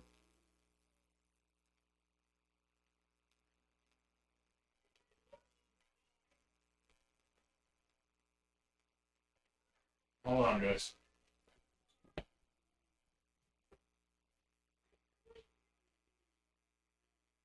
Look at another chair.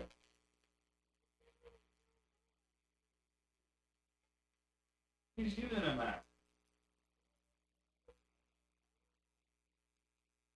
Hey. Relax. Relax.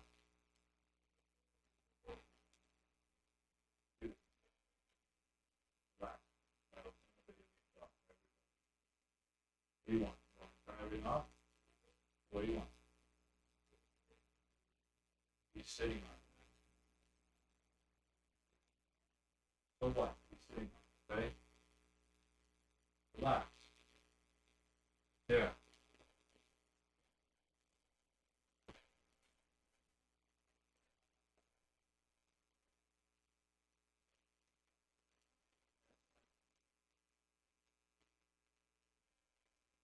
Eating.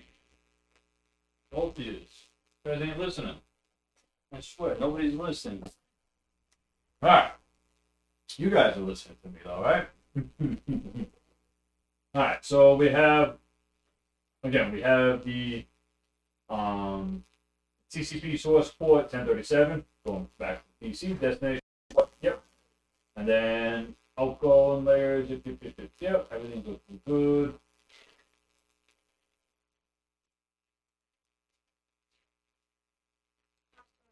You want more? No. You sure? Yeah.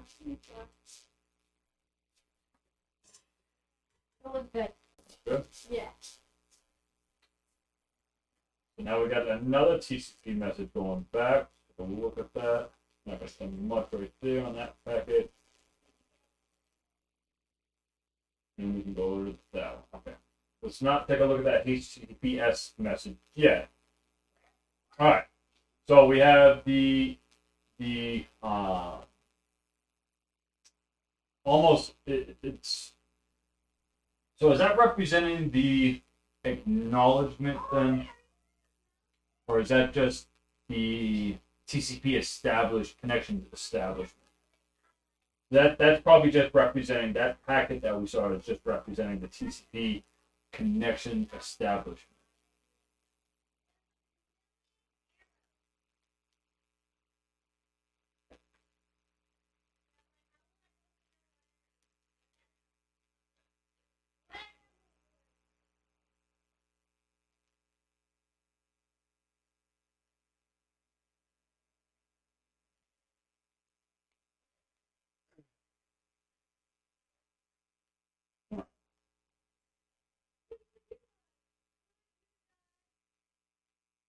So the device receives the TCP synchronize, what is that? Synchronize the sequence number in the acknowledgement segment on the connection 192.168.3 on port 443. Receive segment information. The sequence number is 0 on the OCC number 1 in the data length 24. The TCP segment has the expected per sequence number. The TCP IP, the TCP connection is successful. Okay, so we made so the connection was successful. TCP receives the MSS value, maximum size segment. Is that what that means? Maximum size segment. From the maximum size segment option of the TCP header, the device sets the connection state to establish. So we set the state to establish.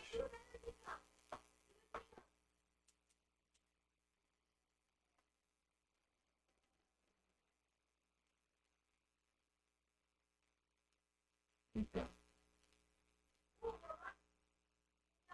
The device sends the TCP acknowledgement segment, sent segment information sequence number 1, the OCC number, the acknowledgement number 1, and the data length 20.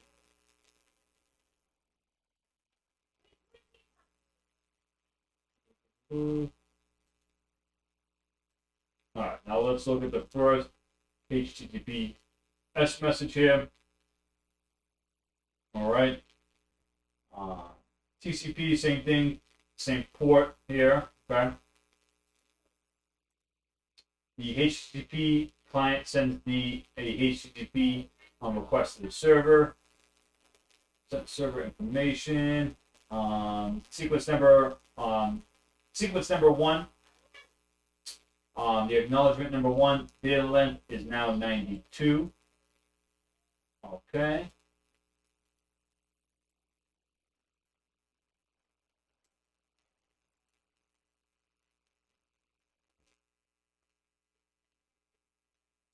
Take a look at this.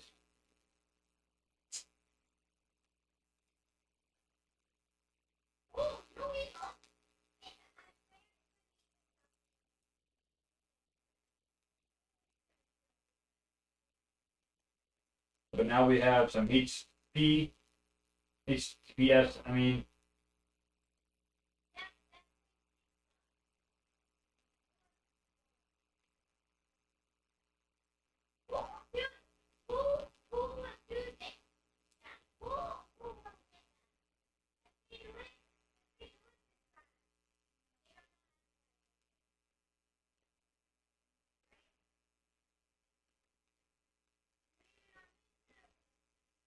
so this is sending that TCP message back saying the establishment was connected and established. Okay.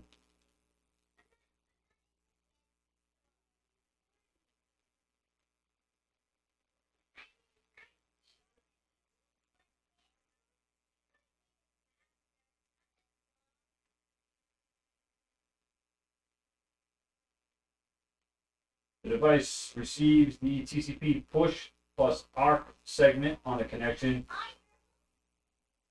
The receive segment information, sequence number 1, the acknowledge number 1, and data length number 2. The TCP segment has expected pair sequence numbers. TCP processes payload data. TCP reestablish all data segment and passes to the upper layer. The server receives the HTTP request. The server sends back a HTTP reply to the client. Sent segment information with, sequence number 1, the acknowledged number now, number 93. The data length is 471.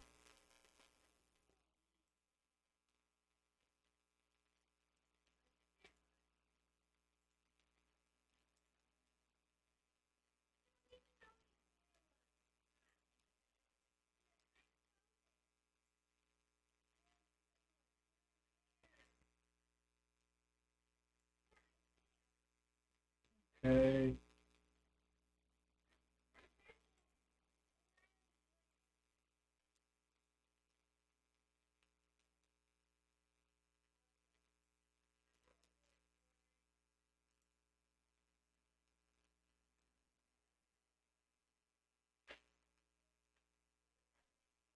All right, so here's the other one now. Okay. Device closes the TCP connection to.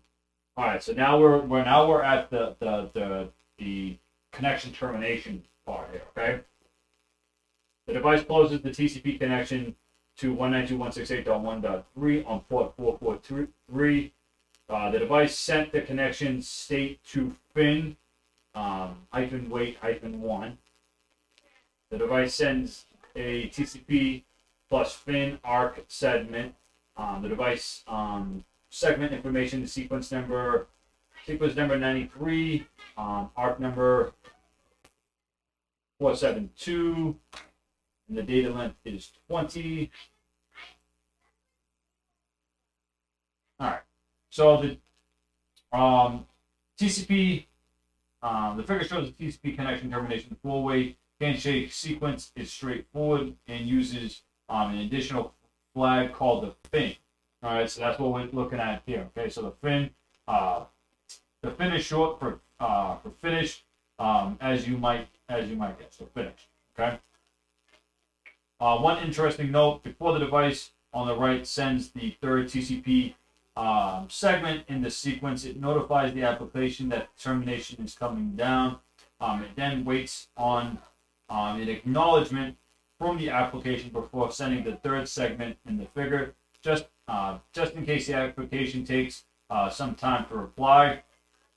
The PC on the right sends the second flow in the figure, acknowledging that the other PC wants to take down the connection. Otherwise, the PC on the left might resend the first segment repeatedly.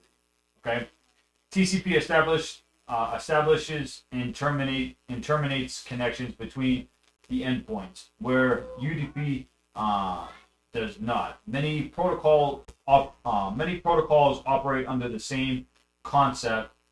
So the term connection orient and connection lists are used to refer to the general idea of each. More formally, these terms can be defined as follows. Okay, so now let's review the terminology real quick for these two. So we have connection orient protocol, a protocol that requires an exchange of messages before data transfer begins, or that has a required pre-established correlation between two endpoints.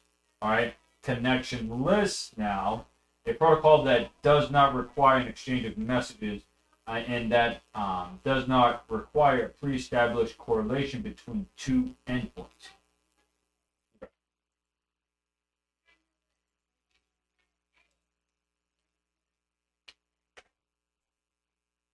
Watch this TCP message go all the way back now. Okay.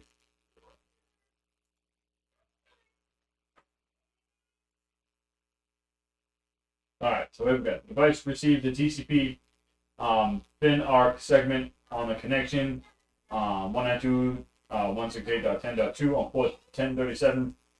Receive segment information, the sequence number 93, yada yada yada.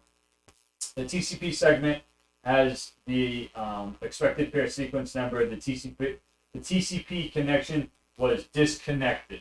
All right, so disconnected. Okay. The device sent the connection state to close -wait. The device sent the connection to state last acknowledgement. Okay. The TCP segment has the expected arc number. The device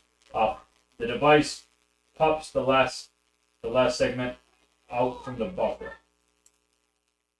All right. The device sends the fin arc acknowledgement segment. Sent segment information.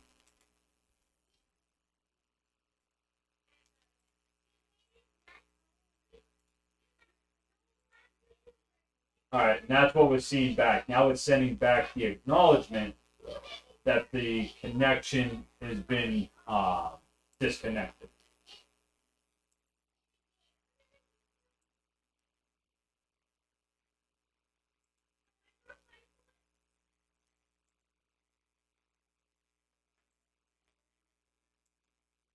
All right, the device receives the TCP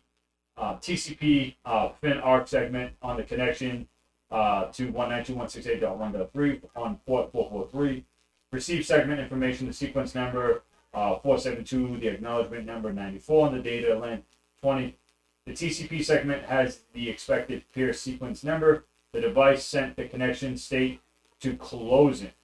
Okay, so this is acknowledging the acknowledgement that the connection is now closed. The device sends a TCP/R segment segment information sequence number 94. The acknowledgement 472 data length.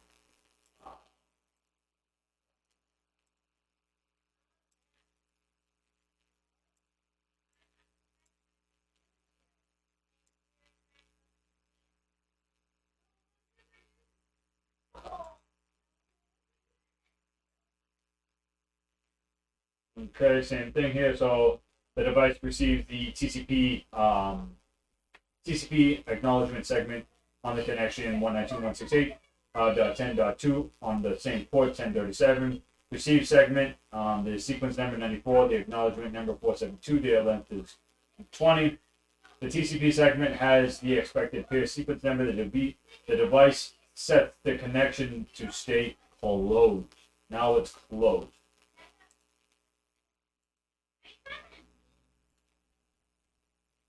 All right, and we're getting the big green, and there we go. And that was it. So that was the whole process of us getting that web page. All right, so from DNS. All right, so DNS, so PC over here, sending the DNS messages to the DNS server to get the IP address for the web server here. All right, and then the TCP messages going out to the web server. All right, getting pretty much the GET request or the acknowledgments or the three-way handshakes, as they would say.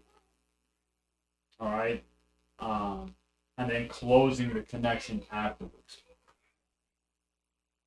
And we have our web pages up from there. All right. Now these are just DDP messages that are coming. Cool. Cool. Oh. Hold on, Benson.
Set it all up, but I had to boot it back up. It's it all again. So. Oh, the thing you died, huh?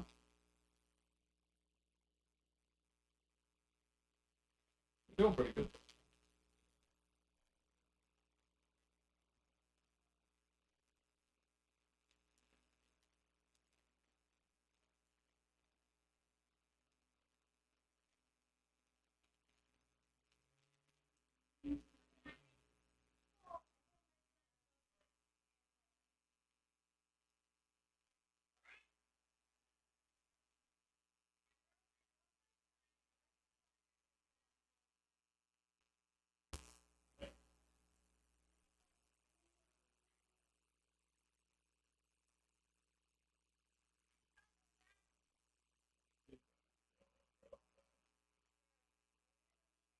Alright.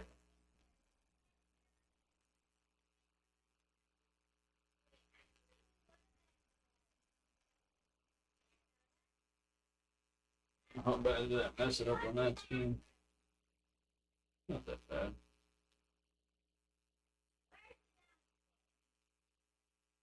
Man, that light didn't last too long, huh? This light's doing pretty good. I guess I really don't need that light on. Alright, we're doing good, guys. Oh, probably I fall. How's this? Alright. Well, let's take another look at that. Let's reset this in. Go back to the PC. Let's do HTTP now. HTTP. Server. What is it?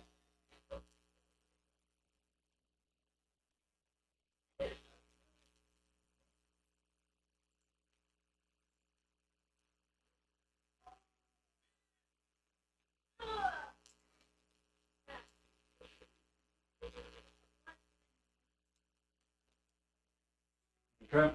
Now let's see this. Let's see this happen again. Okay, so we're just going to be going out to DNS.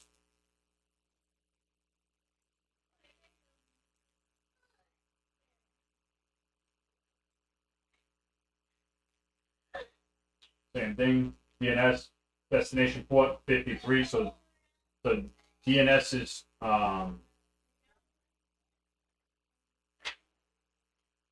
this DNS is so under the popular applications, in the well-known port numbers, DNS's port number is 53. Right, that's why we have the destination port 53 here.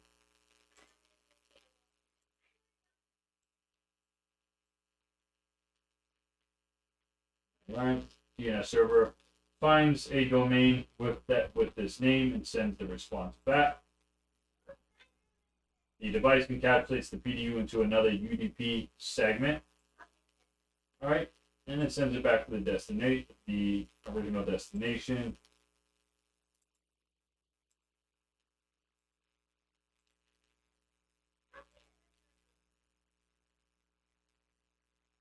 Now here we go with our first TCP message here.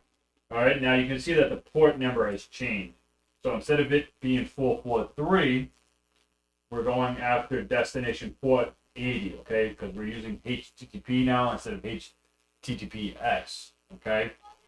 All right. Take a look at it. So the device tries to make a TCP connection to 192.168.1.3 on port 80. The device sends the synchronous number sent. So the device sends the, I want to make sure I have that terminology down pat. All right.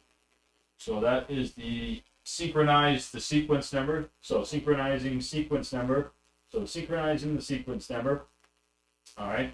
And it's sending the sent. So that is the sent.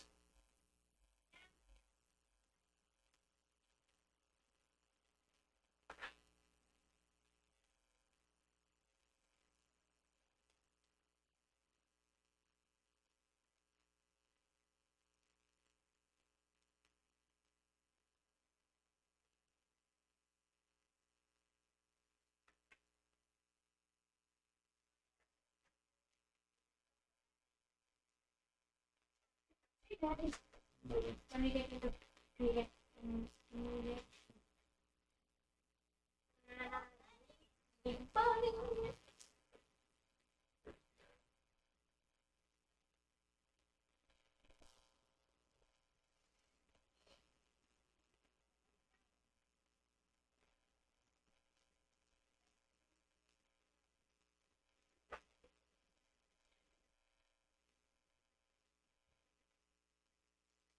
Santa, we're cheap.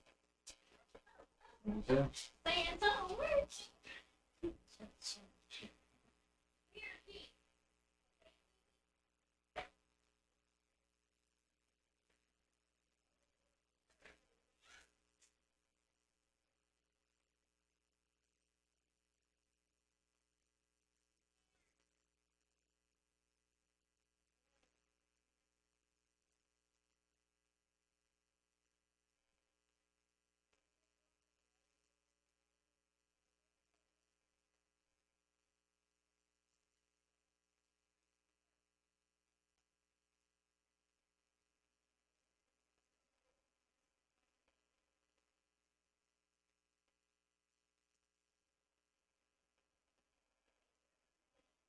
All right, so we can read this right here too.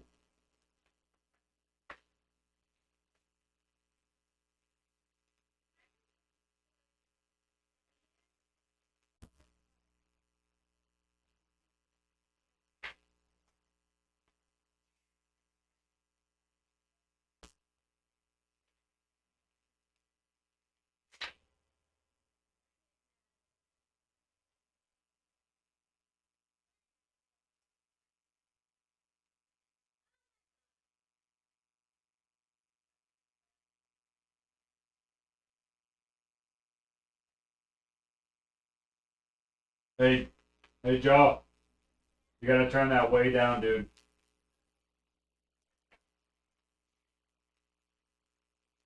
All right, so we can read this right here, guys. So, um,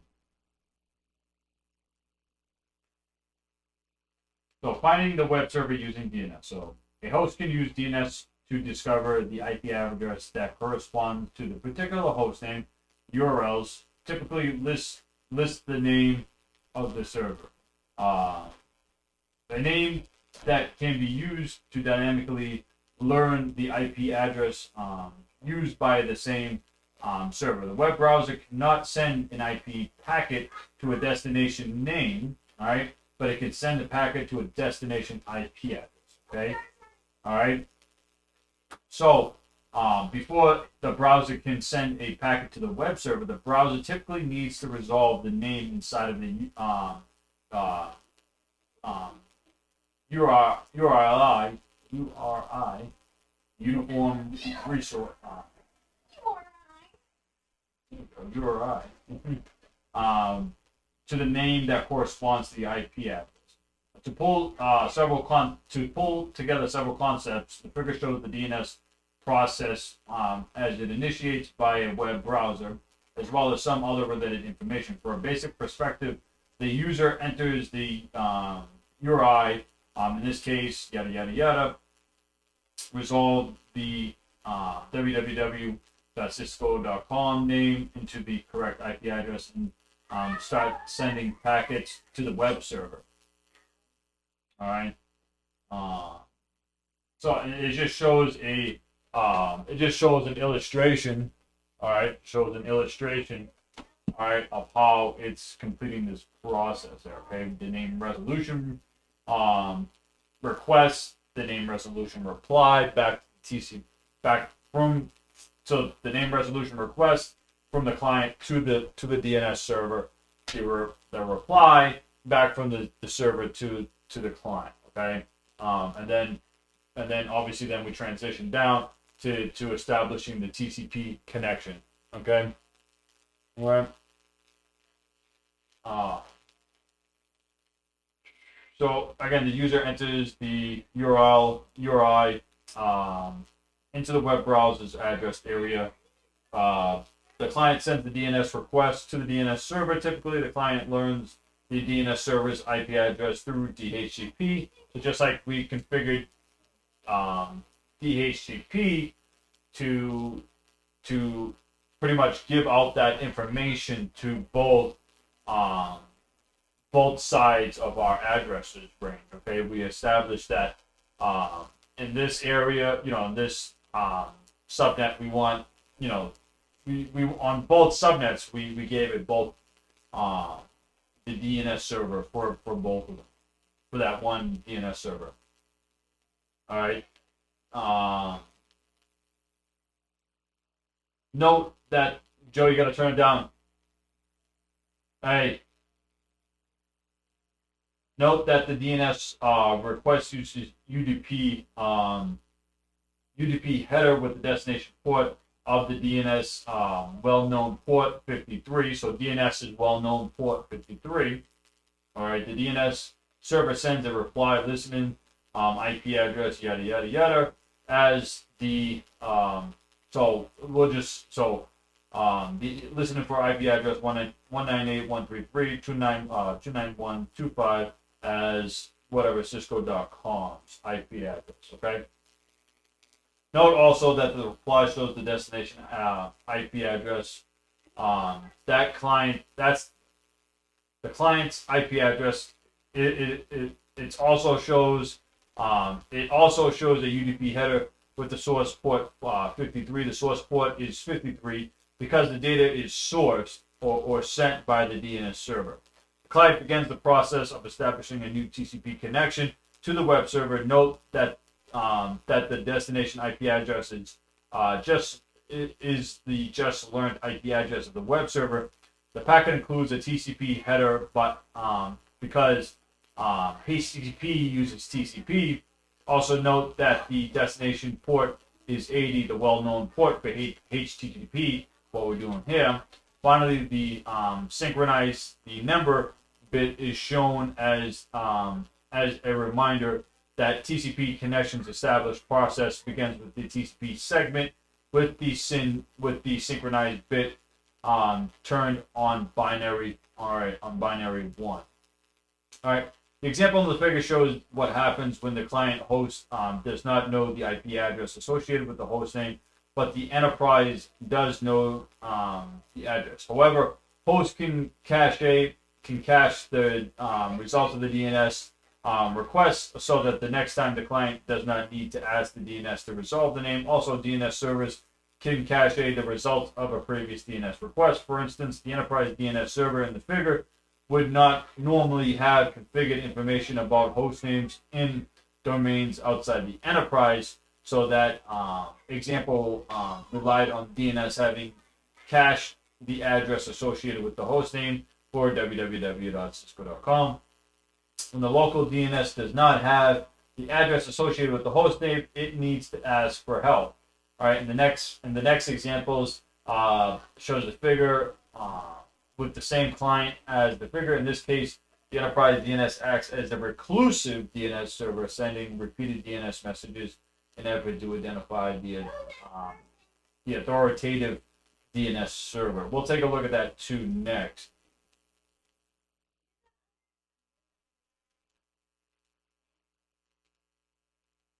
We'll take a look at how we could possibly configure that too as well. Hold on. Hey. Hey.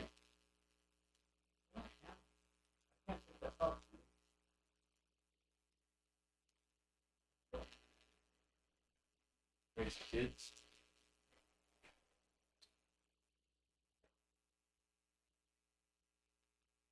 Oh boy.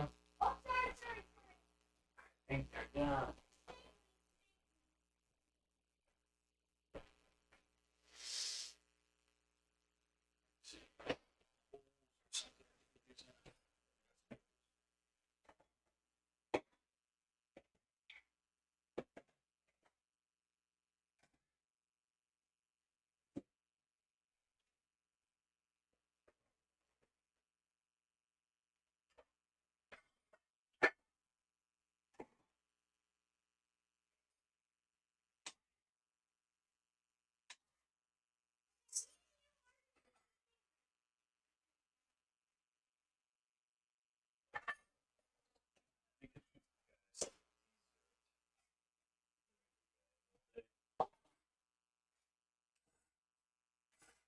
Broken.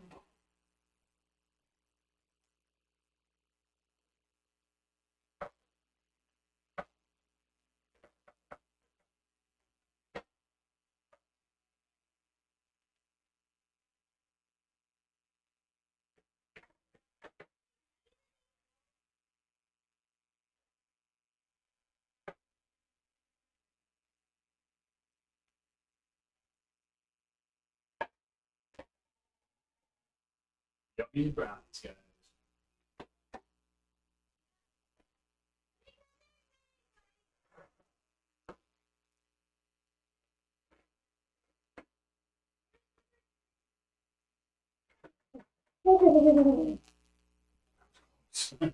I lost that one for a second. I was going to be upset with myself.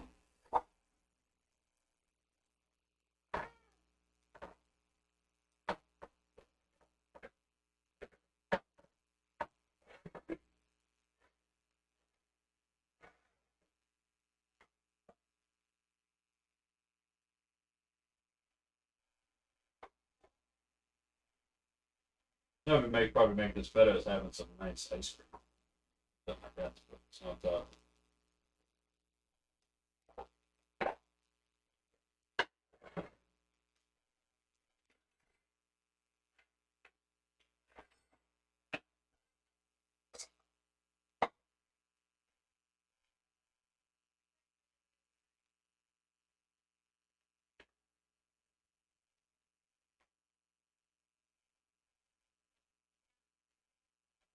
Can somebody go get Unique and give that, you give hers to Unique, please?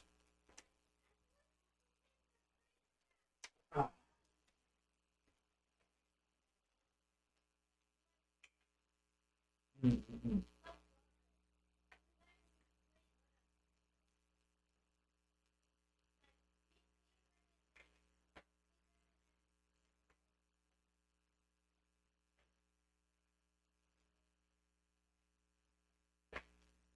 Oh, good dinner, I guess.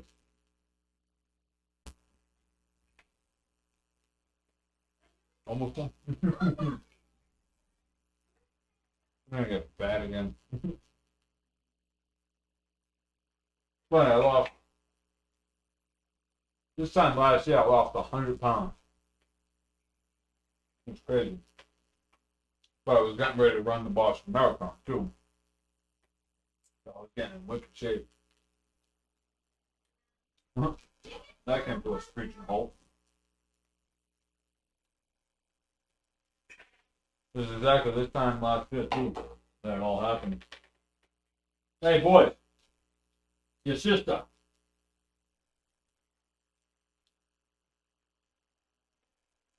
Guy. Your sister.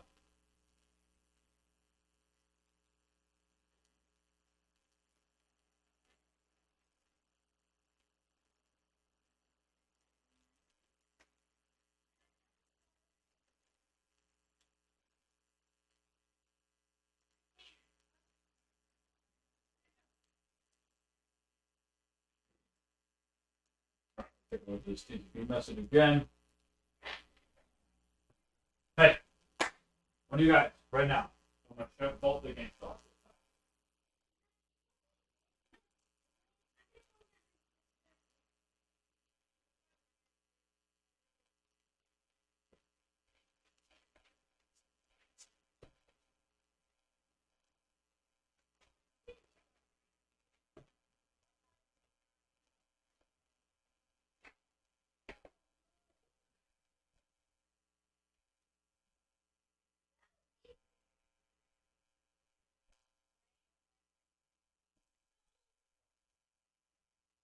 All right.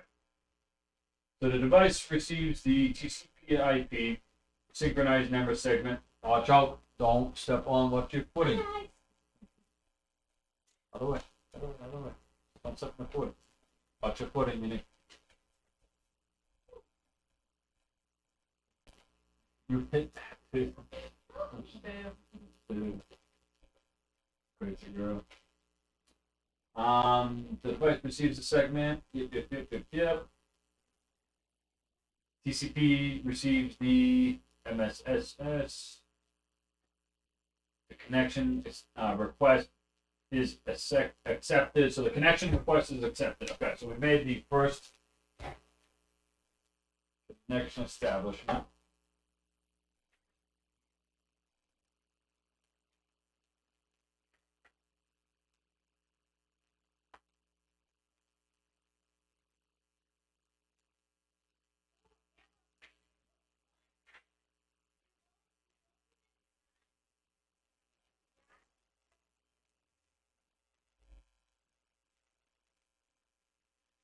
All right, let's read about error recovery and reliability.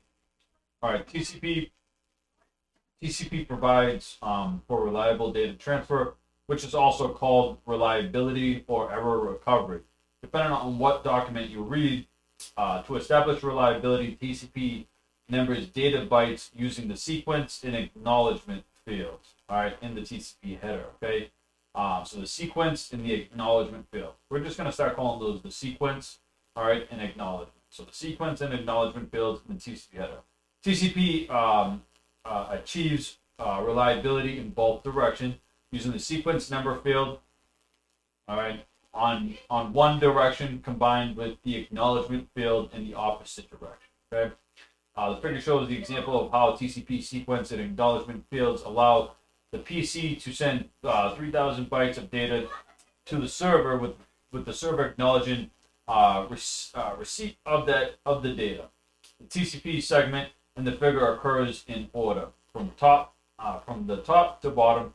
For simplicity's sake, all messages happen to have 1,000 bytes of data in the data portion of the TCP segment. The first sequence number is a nice round number of 1,000. Again, for simplicity's sake, the top of the figure shows 3 segments, which each sequence number begins with a 1,000, more than the previous, identifying the first of the 1,000 bytes in the message.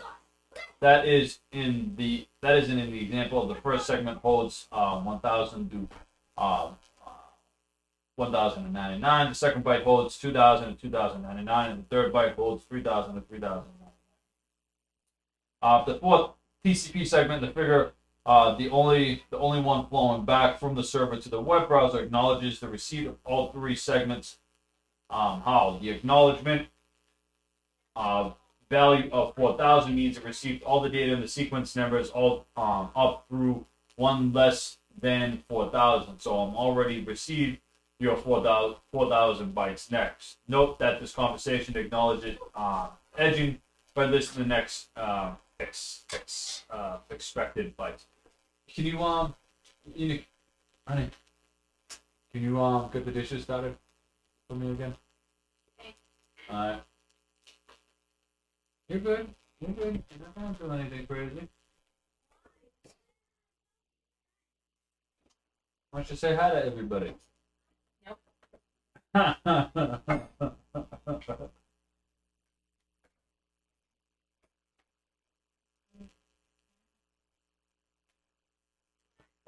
Put them in those dry.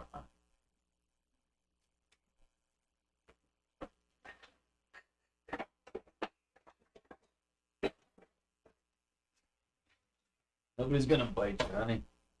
What's up, everybody? Ow. What's wrong? Oh, is it hot? Yeah. The first example does not recover from any errors. However, it simply shows that the basics of how sending host using the sequence number fails to identify the data with the receiving host using forward acknowledgement to acknowledge the data. All right, the more interesting discussion revolves around how to use these same tools to do error recovery. Okay, error recovery. TCP uses the sequence and acknowledgement fields so that the receiving host can notice lost data, ask sending host to resend, and then acknowledge that the resent data arrived. I wonder how I can make that happen. How I can make an error.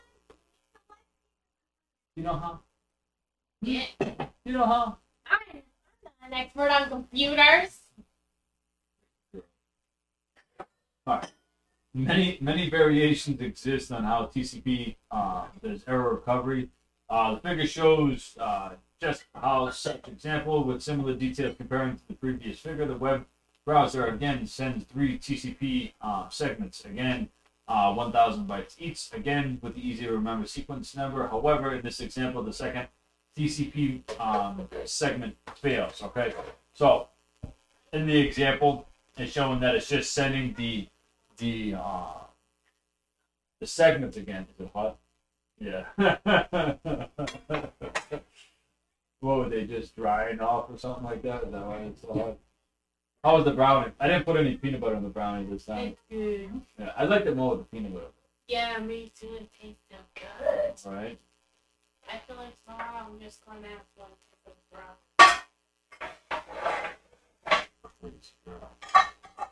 Crazy girl. All right.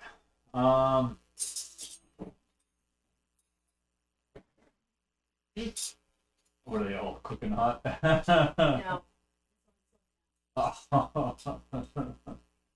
It's only to pack. I don't even know how we have that baby fork still. Yeah. That must have been what's her name's? Really useful. Yeah, when we don't have any clean forks. But that must have been what's your cousin's name? The little one? Which one? The baby. Well, she was a Oh, baby. Kira. Kira, yeah, that must have been Kira's when she was over there for a little bit, right? I will. When's the last time we had a baby over the house then? Crazy pants. Kira was the last baby we had over the house. Hey. Sometimes I forget. Forget. Like you do. I forget everything, buddy. Sometimes I forget some things, but I didn't forget the math. You don't forget your math? I didn't forget the math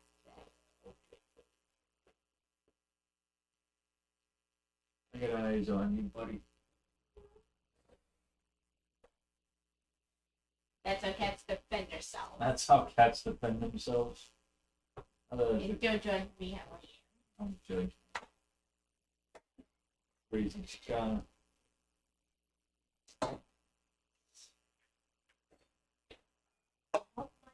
Brothers go to sleep. Mm-hmm. As you know, remember yesterday, last night, I tried to put them to sleep, but they kept on playing. Now, serious. I seriously what? You seriously was serious? As long as you're seriously serious. That's all that matters. Yes, I was trying to make them go to sleep. Mm-hmm. But I wouldn't want to bother you by anything, but I do it my own way. Is that what all that noise was? Oh, you body slamming them or something upstairs? No, my brothers were doing that when I was in my room trying to sleep. What are they? Yes. It was very annoying. I told them to stop them, but no, they didn't listen. You got me there. Crazy girl.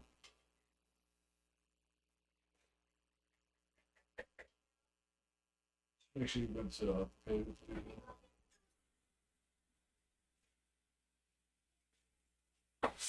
Oh, I might have some more pasta. That pasta was actually pretty good. Was it alright? Yeah, I only had one plate of it. Hey. You didn't eat all that meat, did you, buddy? No, you didn't. I'll give you one more piece, a small one, though. Oh, what? A small piece. Okay, what do you... Oh, that small piece? That'll be a small piece. It's better than half, buddy. No. I want that big. No, you're gonna be pooping everywhere, buddy. No, I'm gonna eat fruit and brownies. You're gonna be pooping brownies out your butt. That's what you're gonna be doing. When you do that, dude.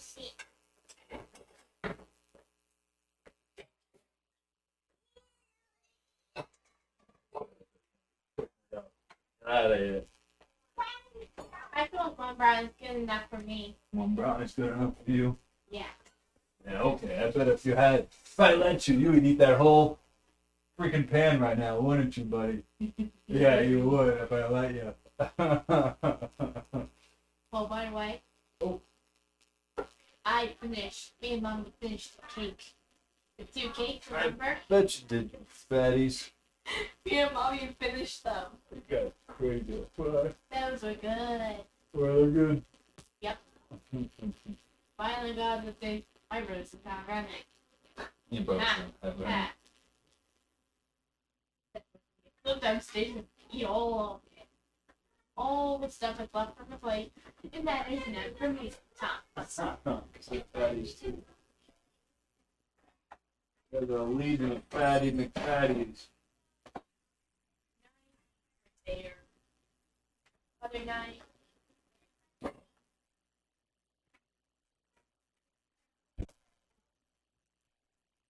Right back. I have more than much.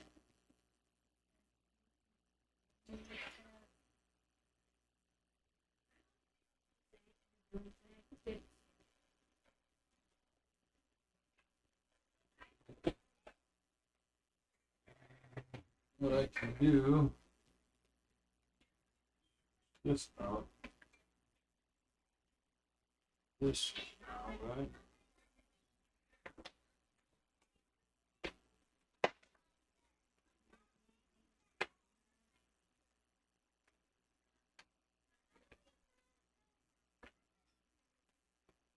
Can't do the Billy bounce.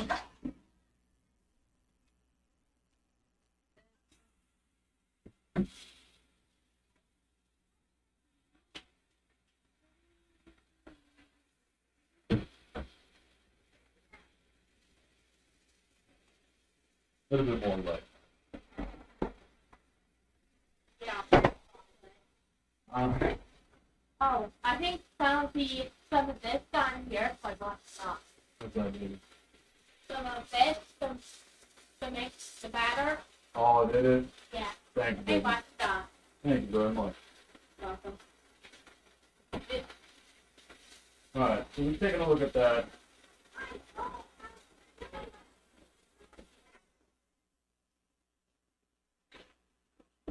Whoa.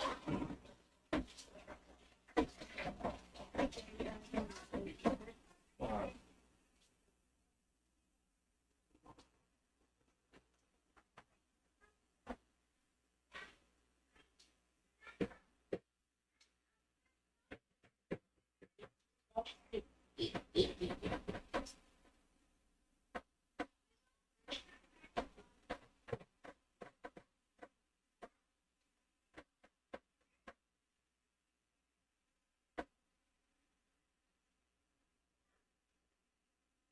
I think the mix going so slow now.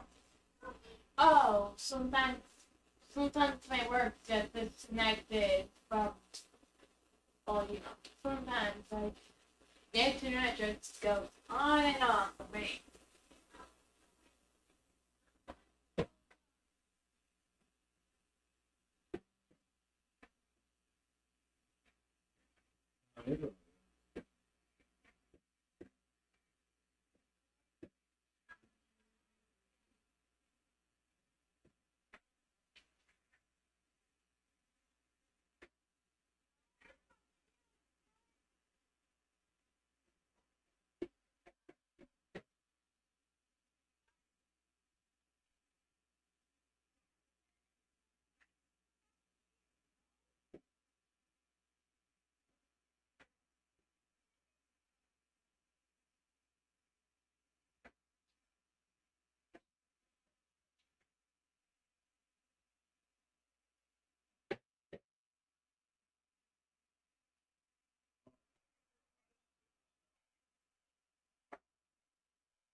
What was that? What was that? Rough what?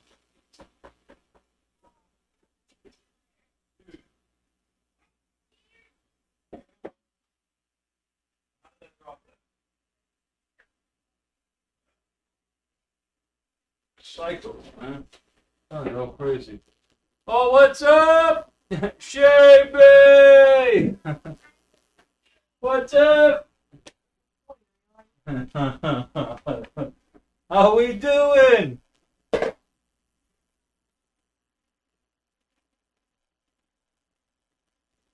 Welcome to the stream! Oi, oi, oi. Don't think that.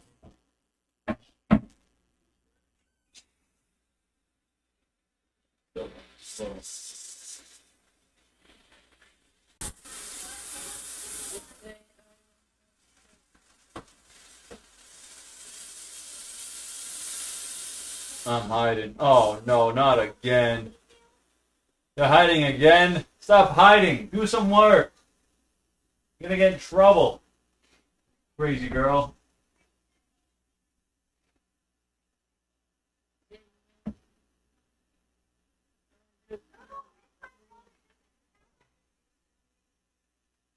You guys are all done already.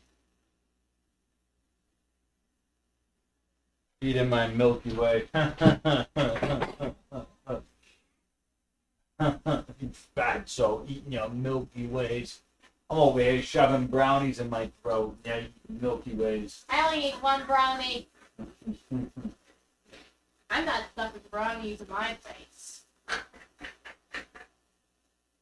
I let you would though.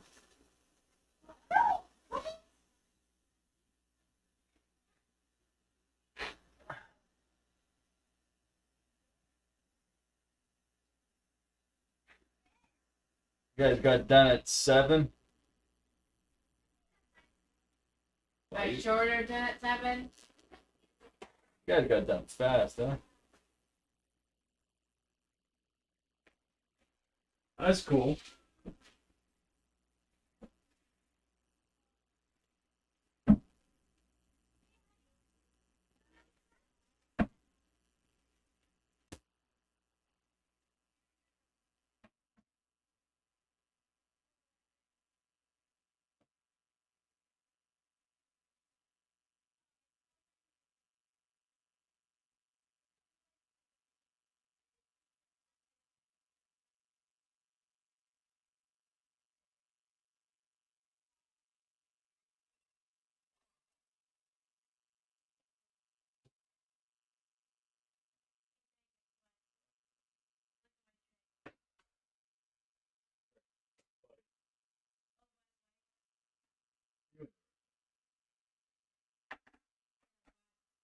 Just start the stuff the Oh, I don't have this stuff on, like, in here.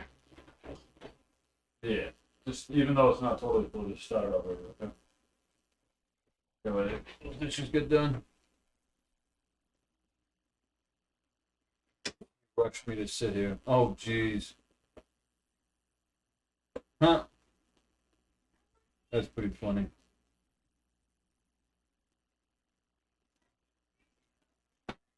I can't believe. I mean, it's probably because of the time of the year right now that you guys ain't so busy right now. You know what I'm saying? It'd probably be, probably can't wait till it's busier. Mm.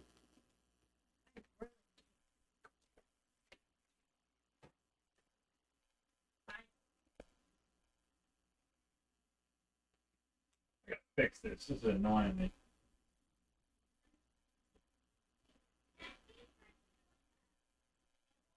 Can't believe how slow this is running. 3 days in a row. Right? It's probably just a slow week. Hold on.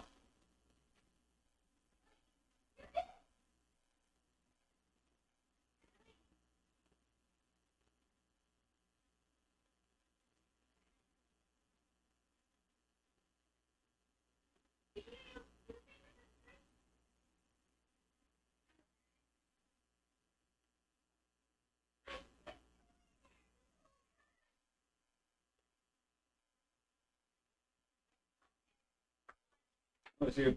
Hopefully this fixed it.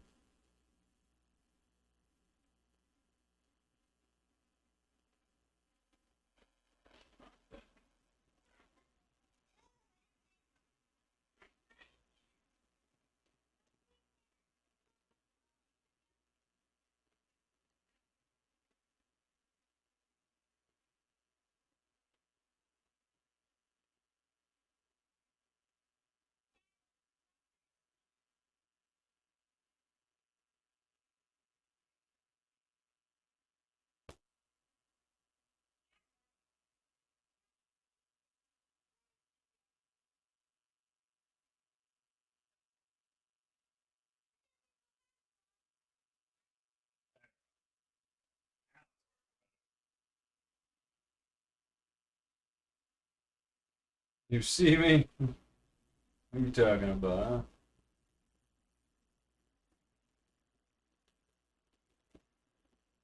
Oh, so is that what he said? Is that how it is in the wintertime then?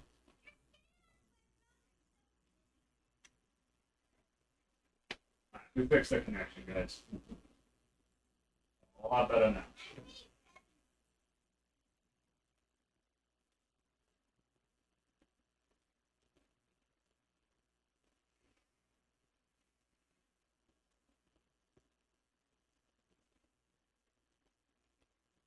all the lights turned off. Yep. Oh jeez. Huh. Crazy, crazy. As long as the boss says it's okay, I guess it's okay, right?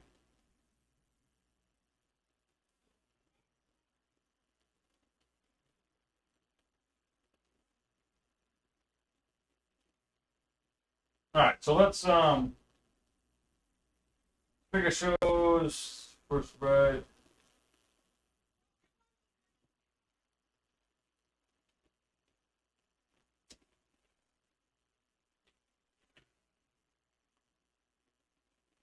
To turn on and off. I want to watch that.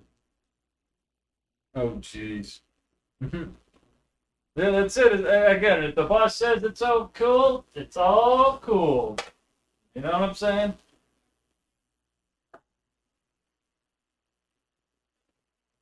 He always tells me to hide. Oh my goodness.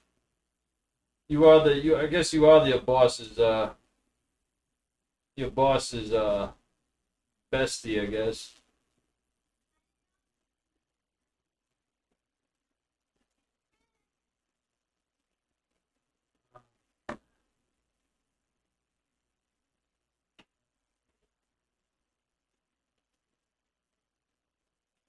He always tells me to hide.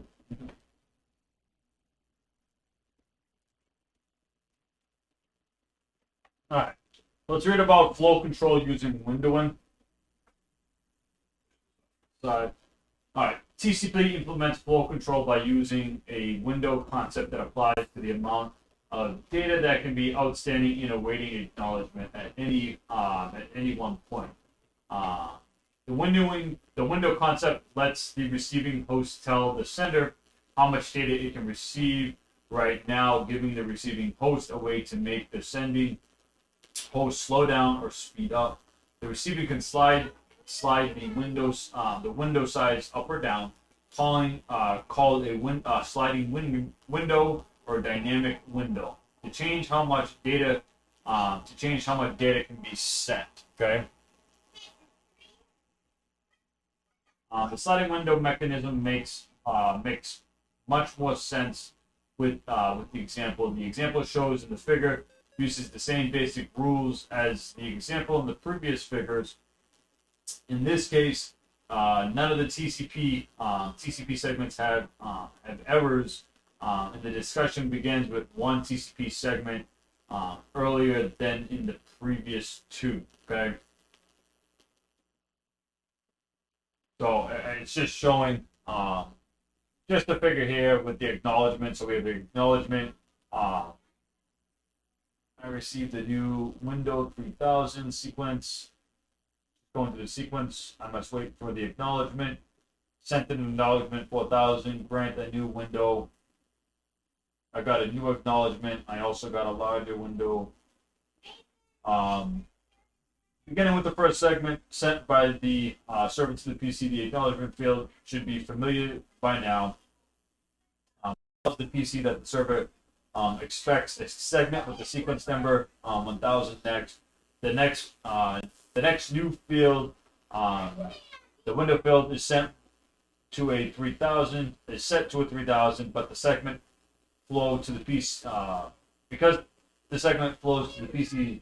The value tells the PC that the PC can send no more than 3000 bytes over the connection before receiving the acknowledgement. So, as shown on the left, PC resizes it. Realizes it can send only 3000 bytes, and it stops sending, waiting on the acknowledgement after sending three 1000 byte TCP segments. Continuing the example, the server not only acknowledges receiving data without any losses, but the server decides to slide the window sizes to a little higher. Note that the second messages flow to the right to the left in the figure. This time the window size of 4000, only the PC receives this TCP segment. the PC realizes it can send another 4,000 bytes, so it'll be a larger window than the previous value. Note that while the last figure of the example shows, for the purpose of explaining how the mechanism works, the example might give you the impression that TCP makes the host sit there and wait for the acknowledgement a lot. TCP does not want to make the sender host have to wait to send data. For instance, if an acknowledgement is received before the window is exhausted, a new window begins and the sender continues to send data until current window exhausts. Oftentimes in the network that has few problems, few lost segments, and a little congestion, the TCP window stays relatively large with hosts seldomly waiting to send. Cool.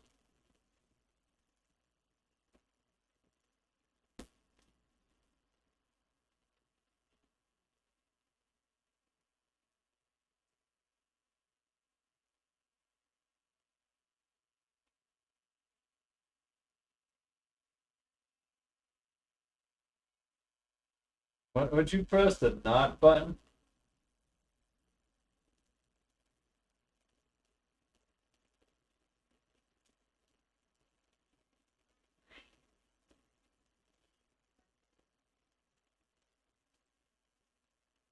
Baby, did you see my thing? LOL. What are you talking about, crazy girl? What'd you do?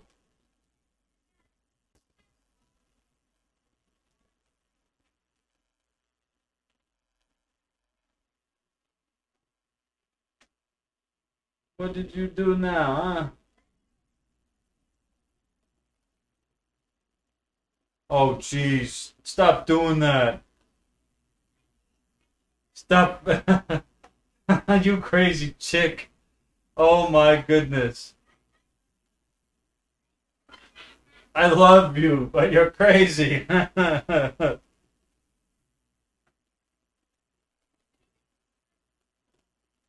You crazy Shay Bay. Oh my goodness gracious. My crazy wife. Love her, but she's crazy.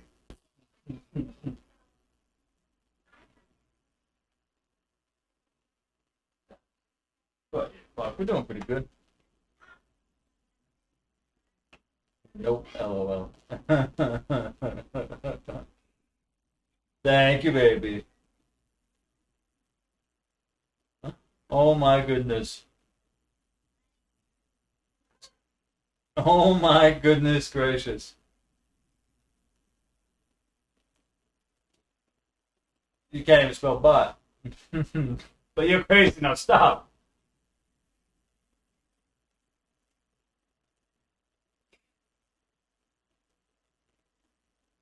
Crazy baby. Alright, let's read about UDP, User Datagram Protocol, okay? UDP, let's pull up a UDP.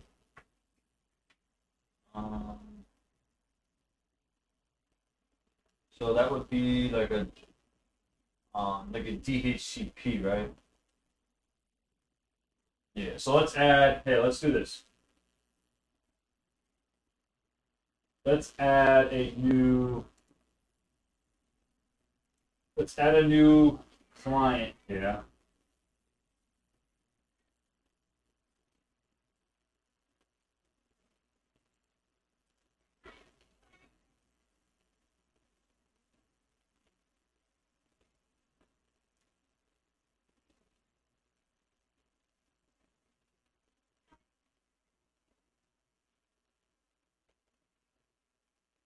Let's connect it. All right, now let's take a look. Hello, everybody. We're having dinner and talking about, we're going over to TCP, UDP. We're pretty much covering the layer 4 protocols, the transport layer protocols, talking about DNS, and just going over what what this is. So yeah, hope you guys can stick around for a little bit. All right, so we just added a new PC, and everybody say hello to Shebe too. Shebe is my most biggest fan in the world.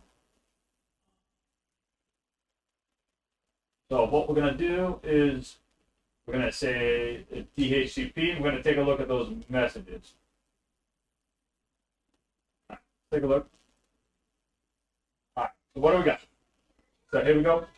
So we have layer 7 DHCP packet server, all right, and it's going out to 0.0.0.0, all right, client 0.0.0.0. Okay, so it's like a broadcast, all right. UDP. So here we go. UDP source port 6068. So that's on the actual client. Destination port 67. So if we look here, so on the popular on the well-known port numbers, port 67 protocol UDP. All right, and it's DHCP server. DHCP server. And if we look down one more, port 68 UDP DHCP client. All right, so the client. Hello all. I love my Shebe. So the client PC2, okay, is going to be using the source port as 68, and it's going to be going out for the DHCP server on port 67 there. Okay. All right, so let's read about UDP as we continue on. So user datagram. UDP provides a service for applications to exchange messages. Unlike TCP, UDP is connectionless, okay? And provides no reliability, no windowing, no reordering of the received data, and no segmentation of large chunks of data into the right size for transmission. However, UDP provides some functions of TCP, such as data transfer and multiplexing using port numbers. It does so with fewer bytes of overhead and less processing required by TCP. Okay, UDP data transfers from TCP. UDP data transfers differ from TCP data transfer in that no reordering or recovery is accomplished. Applications that use UDP are tolerant of lost data. So I believe like voice over IP uses UDP protocol because if it didn't, imagine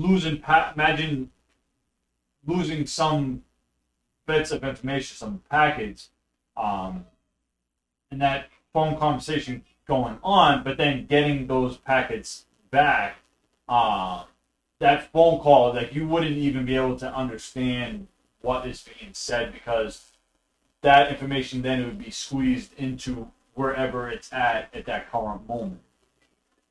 You know what I'm saying? Okay, so here it is. So, and then application mechanisms for loss. For example, voice over IP. There it actually states right there. So voice over IP uses UDP because if a voice packet is lost, by the time the lost packet is noticed and packet is retransmitted, too much delay would have occurred, and the voice would be unintelligible. So it would be unrecognizable. Like it would be squeezed into what is now being said. Also, DNS requests use UDP because the user will retry an operation if DNS resolution fails. And another example, the network file system (NFS), okay, a remote file system application performs recovery without layer code. So UDP features are acceptable for NFS, okay, that is network file system, okay. The figure shows the UDP header format. Most importantly, note that the header includes source and destination port fields in the same process as TCP. However, the UDP has only 8 bytes in comparison to 20 bytes. Okay, TCP header TCP header shown in the figure. UDP needs a shorter header than TCP simply because UDP has less work to do. Okay, so there's less work to do. Okay, all right.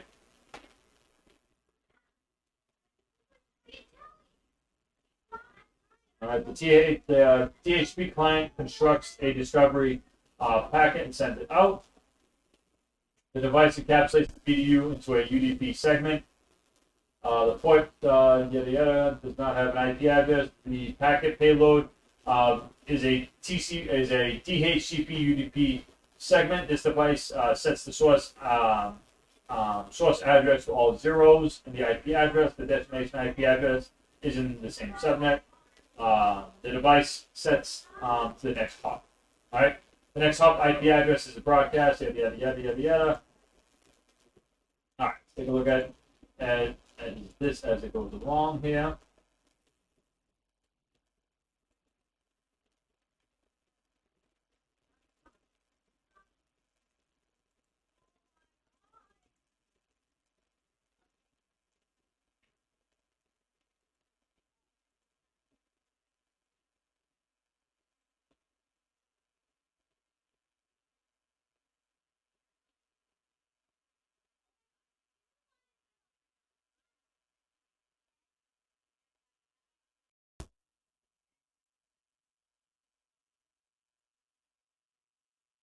Wait for this. This link hasn't come up yet for some reason. There it goes. Okay. Now let's go back to the simulator. Now let's do this again. Gonna do the same thing, guys. All right. Source port 68. All right. Destination port 67. Okay.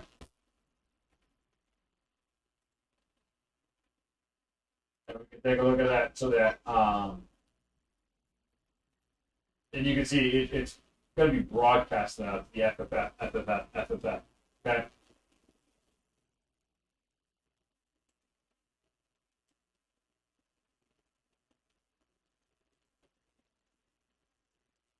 And you can see how that got broadcasted out to pretty much everybody. So one copy went off, so that switch broadcast that off to the PC one over here, and then obviously over here too as well.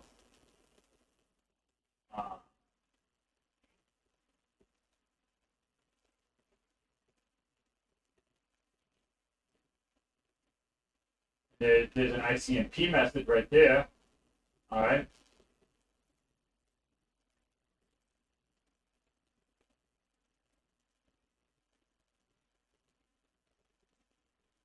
There's this, so here's that message going out to, finally getting to the router here.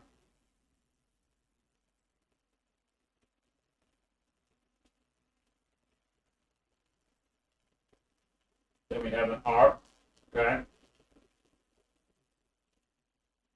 All right, so that ARP is pretty much going to, that ARP wants to go to this new IP address, the 192.168.10.3, okay? So I'm guessing that's what the PC2 is going to be assigned.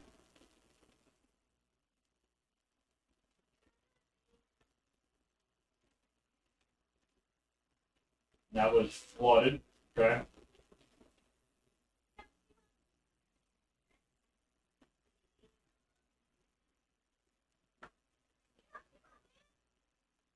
Now here's that DHCP message now. Let's take a look at this.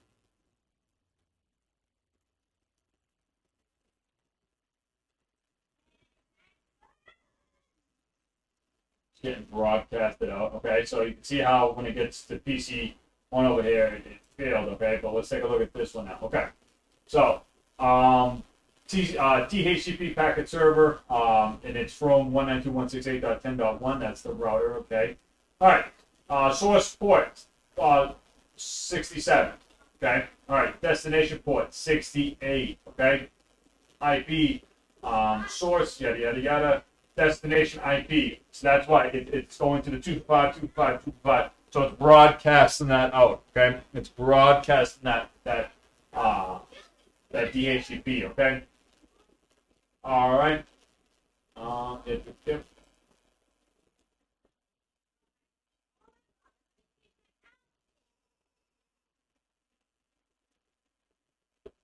offer, yep. The DHCP client receives the offer packet, constructs and sends out the request. The device encapsulates the PU in a UDP segment. The port does not have yada yada yada. All right, so we're going through our DORA stages now. Okay, so we did the discovery. Then the client discovered the DHCP client, this DHCP server. I apologize. And then the DHCP server sent the offer. All right. Now the client is now sending back the request. Okay, that's what this message is now, is the request that's being broadcasted back out to. Okay. All right, still doesn't have an IP address. That's why it's being broadcasted, okay? Okay, and now here's the acknowledgement now.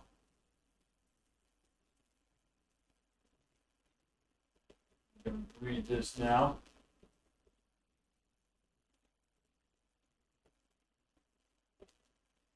The packet is a DHCP packet. The DHCP client processes the packet. The DHCP client receives the DHCP acknowledgement. Okay, so this is the acknowledgement. All right, the DHCP receives the acknowledgement packet and sets its IP address to the configuration.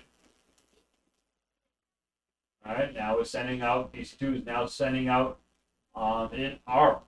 Okay, from source. Okay, look at that. Source is 192.168.10.3. All right, destination is 192.168.10.3. Okay.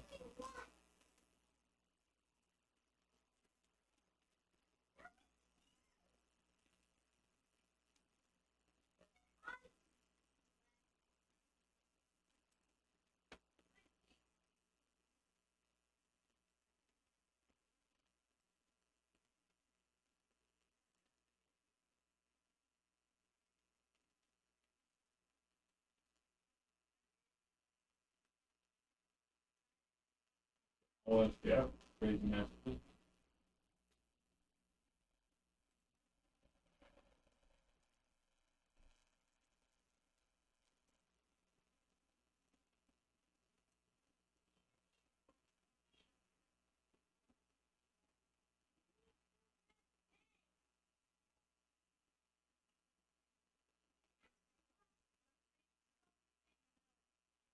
Messages, DDP messages.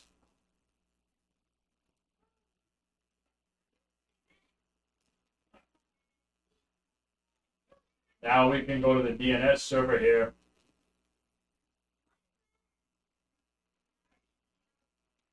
And we can give this a PC2 a new name.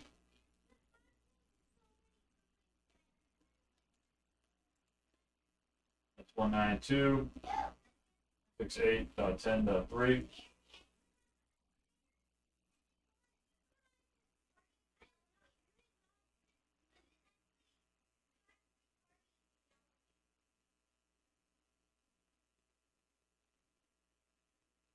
Yeah, we can even change this one too.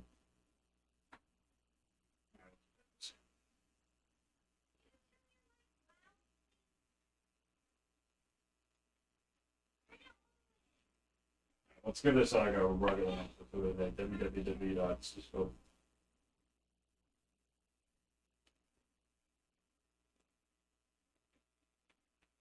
Just make it realistic. And we can go to PC2 now. We can go to desktop. Go to program. To HTTP as : // www.cisco. There you go.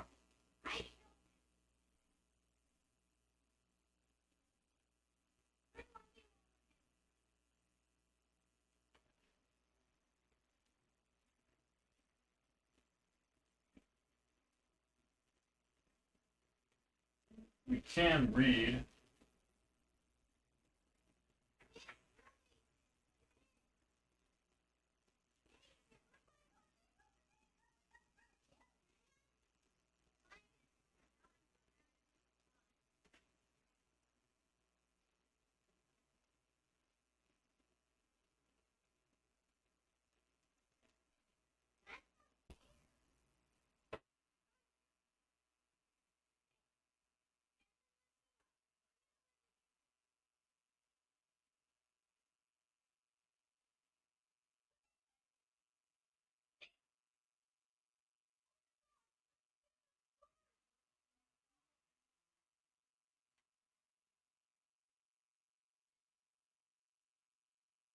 So we can read TCP/IP applications now. All right. The whole goal of building an enterprise network for connecting a small home or office network to the internet is to use applications such as web browsers, text messages, emails, file downloads, voice or video. This section examines one particular application, web browsers using hypertransfer protocol, hypertext transfer protocol, HTTP.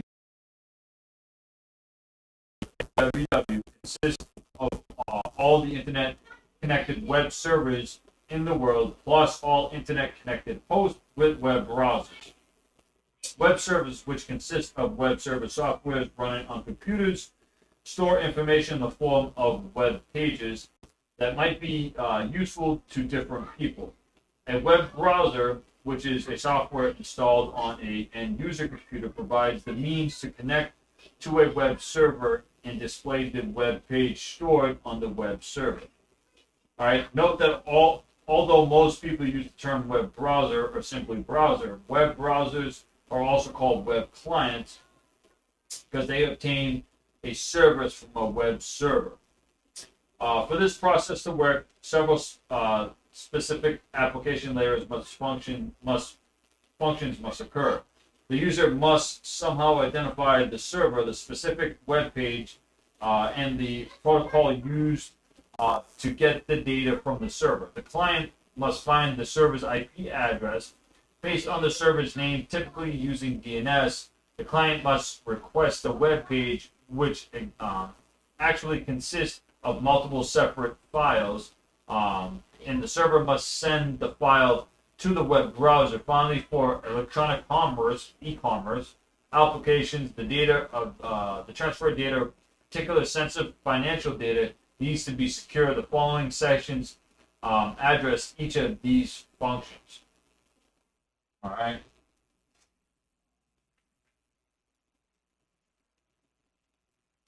So what do we got here? So we have uniform resource identifiers. Okay, URIs, uniform resource identifiers. For a browser to display a web page, the browser must identify the server that has the web page plus other information that identifies the particular web page. Most web servers have many web pages. For example, if you are using a web browser to browse www.cisco.com and you click around on that web page, you'll see other web pages. Click again and you'll see another web page. In each case, the clicking action identifies the web server's IP address as well as a specific web page with details mostly hidden from you. These clickable items on the web page, which in turn bring you to another web page, are called links. We're all familiar with links. They're like the blue, for the most part, the blue things that you can click on a web page. Links. All right, we all know those by now. The browser uses and yeah, we can. These are links right here, guys. So click on them. All right, they bring it in. Okay. All right, we can take a look at what those look like. Go to the web So, yada yada yada. Which one did I click on?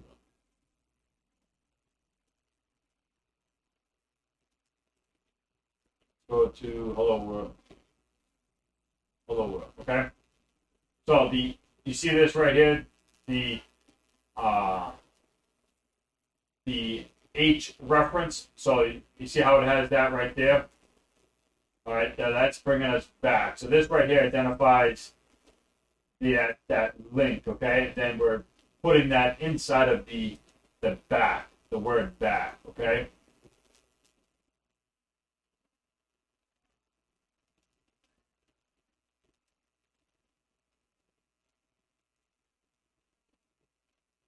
I can edit this to a little bit more.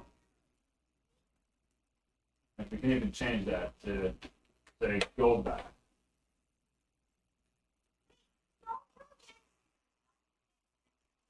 All right, and then when we go to this page now,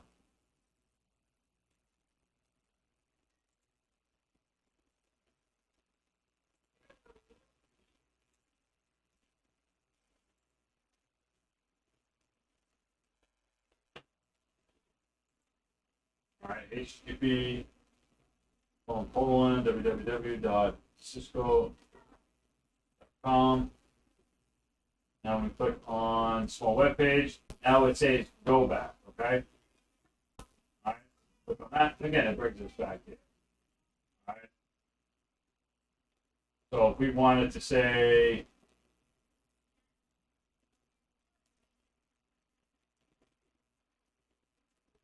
what we can do.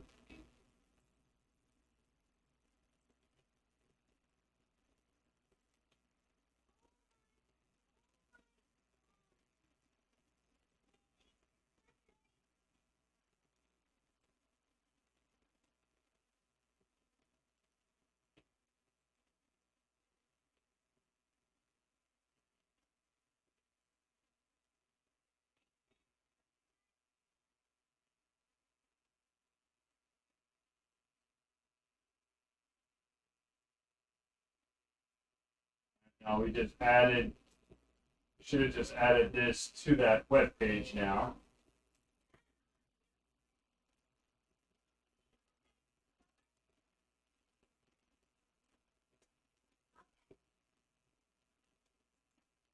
All right, so we just added that Cisco logo to that web page now. Okay, we added it. It's a link. Okay, so we just added it there. Click on it. There we go. The link. All right.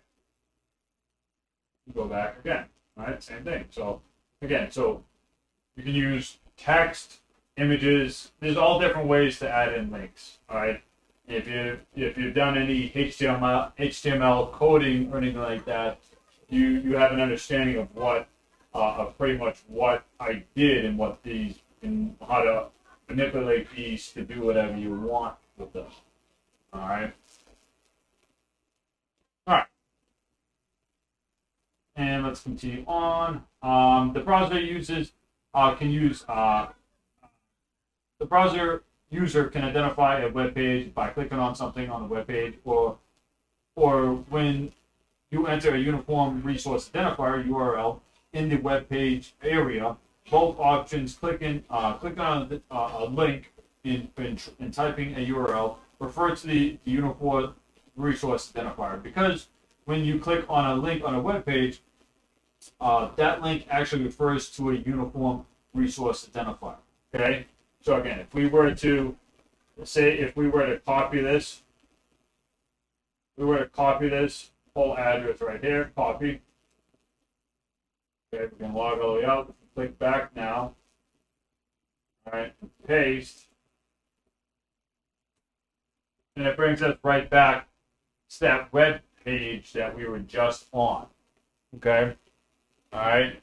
Now that's because this uniform resource identifier refers to, obviously, first to the web page server, all right, the www.cisco.com /hello world.html. So this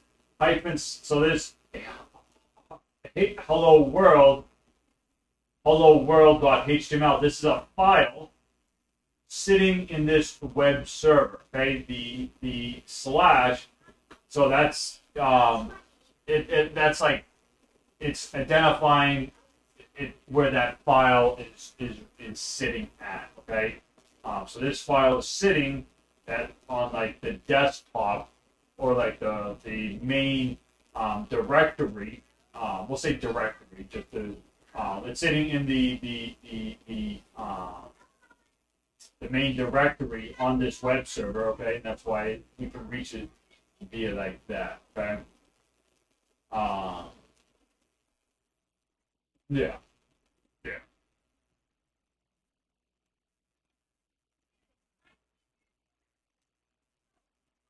All right. Most browsers support some way to view the hidden URL referenced by a link. In several browsers, hovering the mouse pointer over the link, right-click on the selected properties, then the pop-up window should display the URL to which the browser would be directed if you click on a link. In common speech, many people use the term web address or the similar related term universe resource locator or uniform resource locator. Yeah, that's the same thing. URL instead of URI, but URI is indeed the correct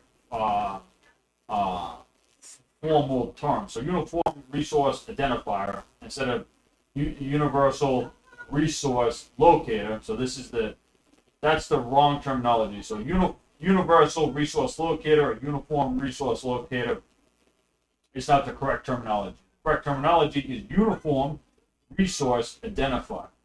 Okay. In fact, URL had been more commonly used than URI for more than a few years. However, the IETF, the group that defined TCP/IP, along with the W3C, yep, okay, can't say that. The W3C.org that develops web standards has made the considerate effort to standardize the use of URLs as the general term. See RFC 7595. So 7595 for some commentary to that effect. For a particular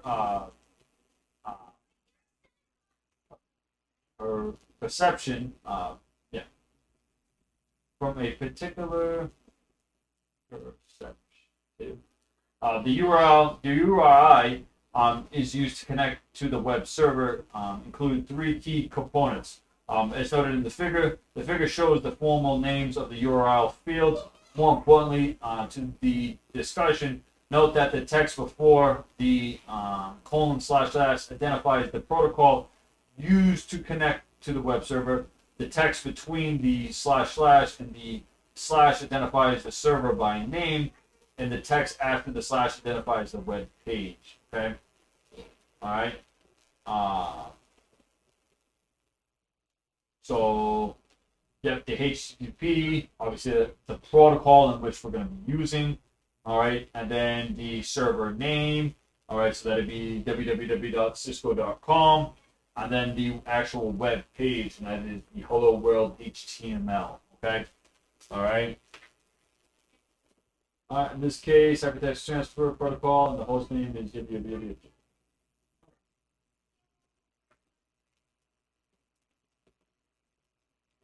All right, we did pretty good today, guys. We did pretty good. What I can do now is let's save this.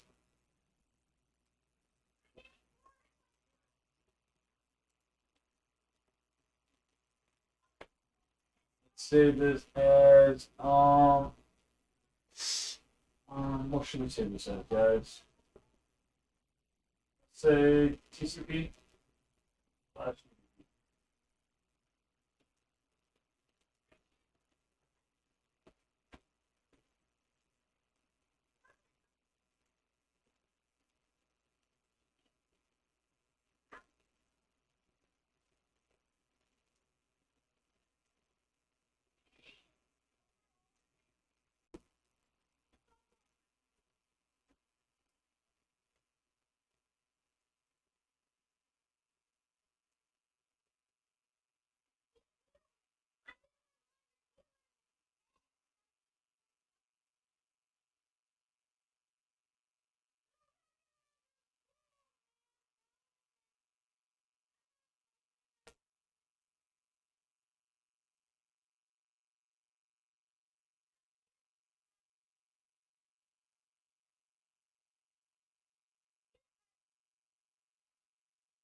Okay.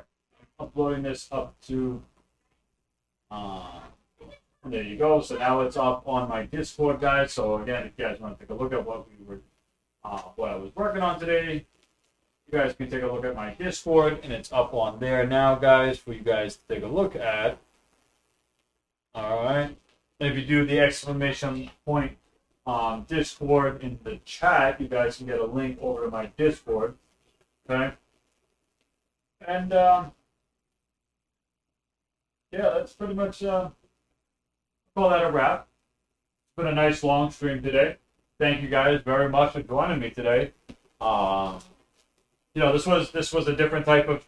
This was definitely a different type of stream. Let me just move my camera over. Let me move my camera over, guys.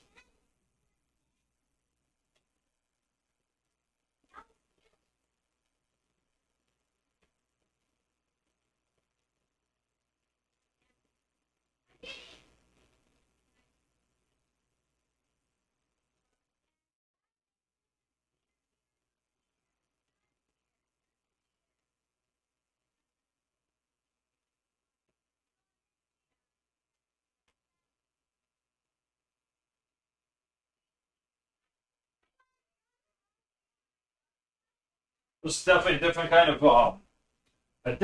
stream that we that I haven't done. So this was actually pretty fun today, guys, to do this this experiment with this stream today. So I hope you guys enjoyed it. This was fun. Like I said, I this was I did things a little bit different because I wanted to experiment with how this setup would work. So again, I have this camera right here, which is this is a webcam that I made that I'm using my Raspberry Pi as a webcam server to pretty much use to my streaming software. So remember, all of my streaming software is in the PC in this room right here. So this camera right here, this is my actual iPhone that I'm picking up again through a web. This is actually, I'm picking this up through a software because this is an Apple and I'm not that good with hacking Apple stuff yet. But this is an actual, so this is software, but it's working perfect. I did this myself though. This is I configured the motion software, and then I pretty much made I just downloaded an Apache server software to make this a webcam server for this. So this was fun to do with the Pi, and the Pi sitting over here. But yeah, I'm always trying to come up with new and creative ways to keep things fresh and keep things going here, guys. So, you know, tell me what you think, guys. You know, again, there's gonna be. And again, the reason why I did this and I wanted to see how this would stream today is because I have a plan for this weekend I want to do something different, something more creative. You know, you guys out there that have been, that got me to affiliate finally, you guys are keeping me going with doing this Twitch stream here. So I'm trying to, again, continue on being creative. Okay, because you guys deserve me coming up with content. This is me, again, trying to learn how to make better content always. So, yeah. So, you guys have a great night. Have a great day. I'm gonna get everything kind of wrapped up here. But thank you so much, guys, for joining me today. You guys have a great night, and I'll be seeing you guys here very soon. All right, guys. Thank you again, guys.